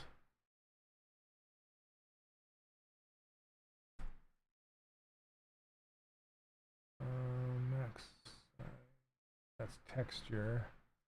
Gravity. Maybe this one. Density variations.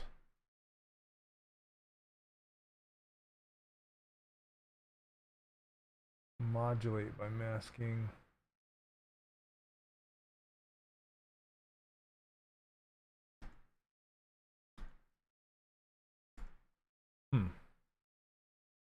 Embedded, modulate by face area.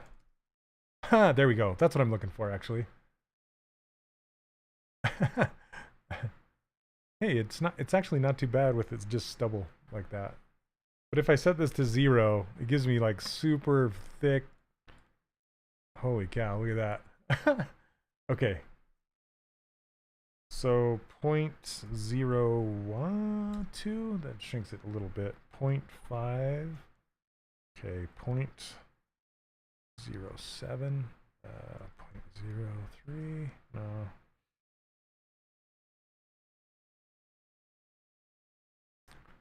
Getting closer. Okay. And then let's make the length.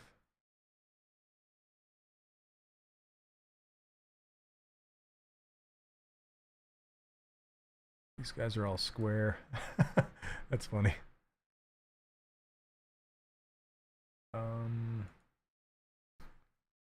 Does 0.1 go smaller? No, 0.5. That's such a big difference. I bet you could get some convincing mushroom growth, yes.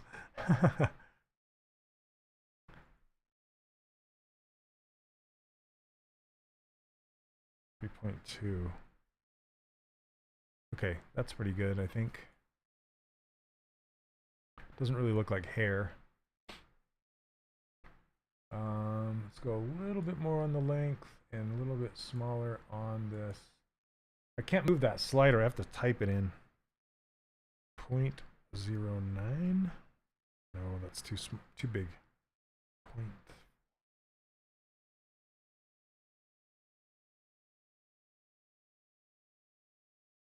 Maybe that.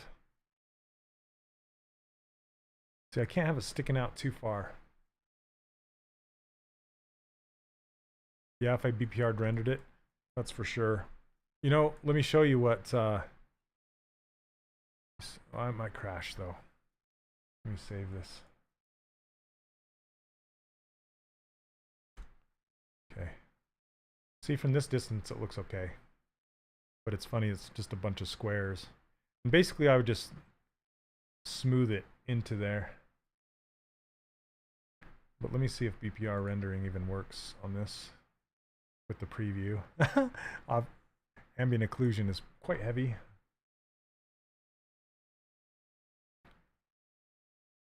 Yeah, it still looks like sheep fuzz or something. Not really like hairs, you know? Sheep fuzz. Anyway, I'll have to keep playing with it and work on it. But you can see how you can get lost just playing with fiber mesh forever. Proven incorrect. Well, it's because I'm not using the single-sided, you know, the regular fiber mesh. I'm trying to get 3D printable fiber mesh, which is quite difficult, honestly. Which is why I typically don't do that, and I stick with like more stylized stuff. So let's see, I got 5 minutes. Let's just do a stylized version of what I would normally do instead. yeah, let's like give up on fiber mesh. I show you how I kind of work with it, but I don't want you guys to sit and watch me mess with sliders the whole time, so let's work with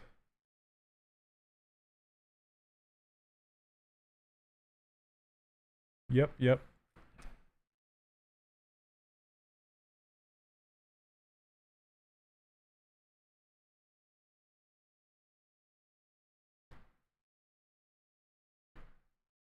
Maybe like this.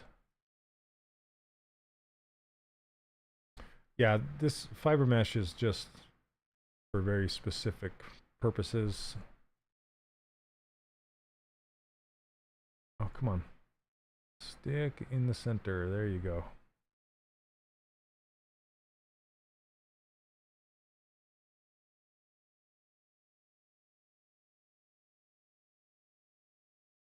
This is kind of like doing topology, like retopology.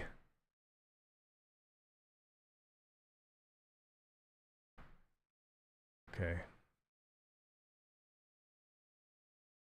That's good enough, I think. Split on this points.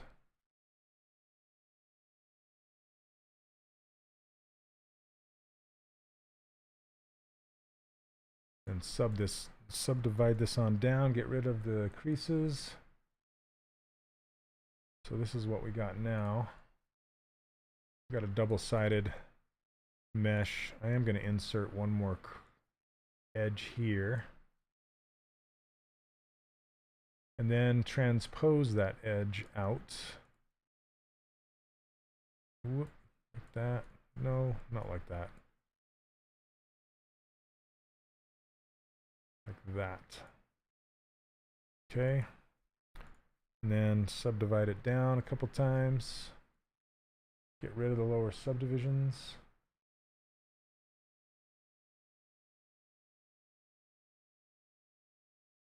There we go. And then subdivide it a couple more times after I inflate the chin area.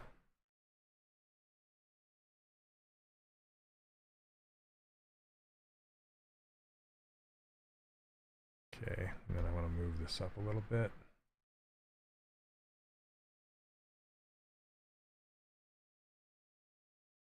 Actually, I'm going to get more coverage up here so I can cut into it with my brush. Okay.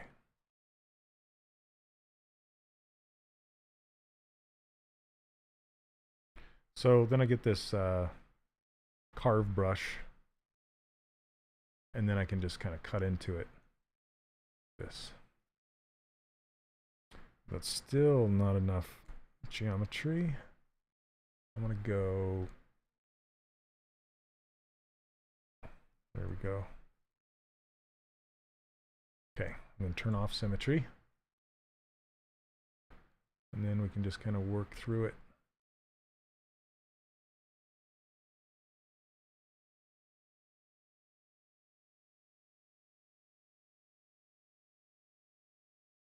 Depends on how much detail you want. You can just kind of go back and forth like this.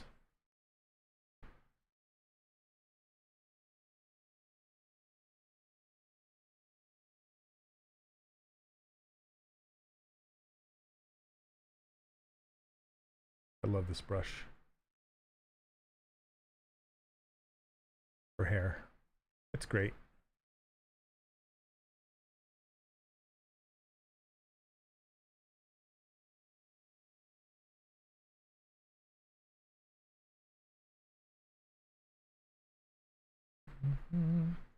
Too much. For some unexplained reason, this is one of my favorite parts.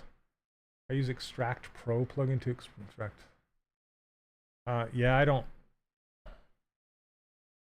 Again, I don't use very many. I don't use very many plugins. I use Easy Remesher. And then I can come back with Move and use AccuCurve and just kind of pull some of these down. to make them look more like hair ends.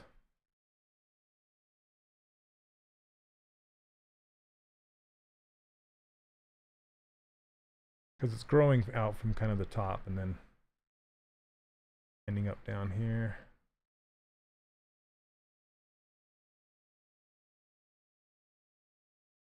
Then I can add some variation to the tops. The brush is fantastic if you use typical settings on the brushes you use, or generally use the default. These brushes are some custom brushes that I made, and I've specifically set them up to, so I like the defaults of where I set them, so I don't have to adjust them very much.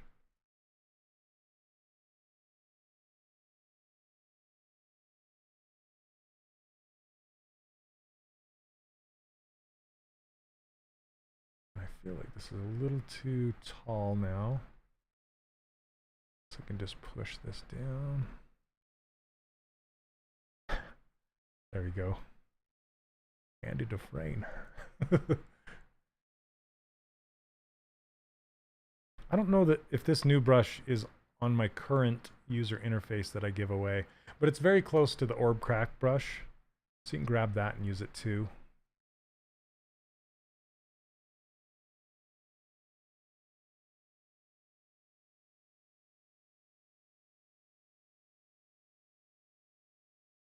And then for the ones down here,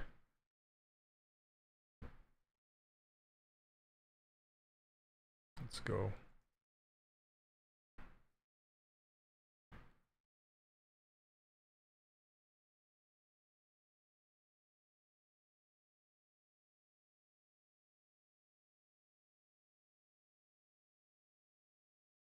Oh, the new brush is in there?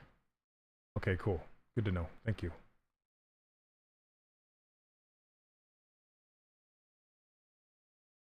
Let's see. It's tricky down here. So I want it growing out and like overlapping each other here.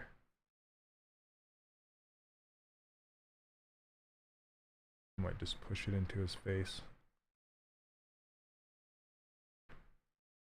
It's hard to not make it look man-made. That's what I struggle with the most. Anyway, I am past time.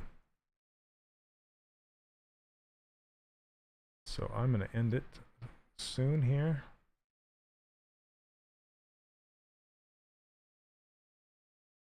You can kind of see what it's going to be looking like when I'm done. I like to push these in so it looks like it's growing out of his head.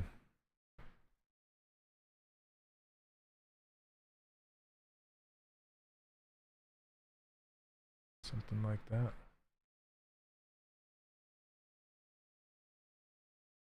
Yeah, you're welcome.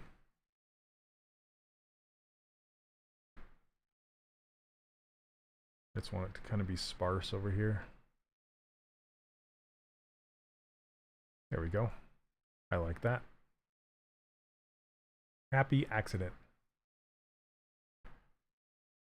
Yeah, caricatures are a lot of fun. I love them. Actually have a great book right here.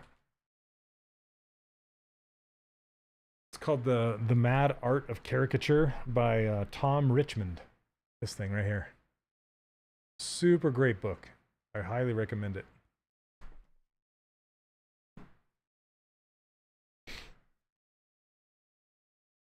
Would I share my spud arm?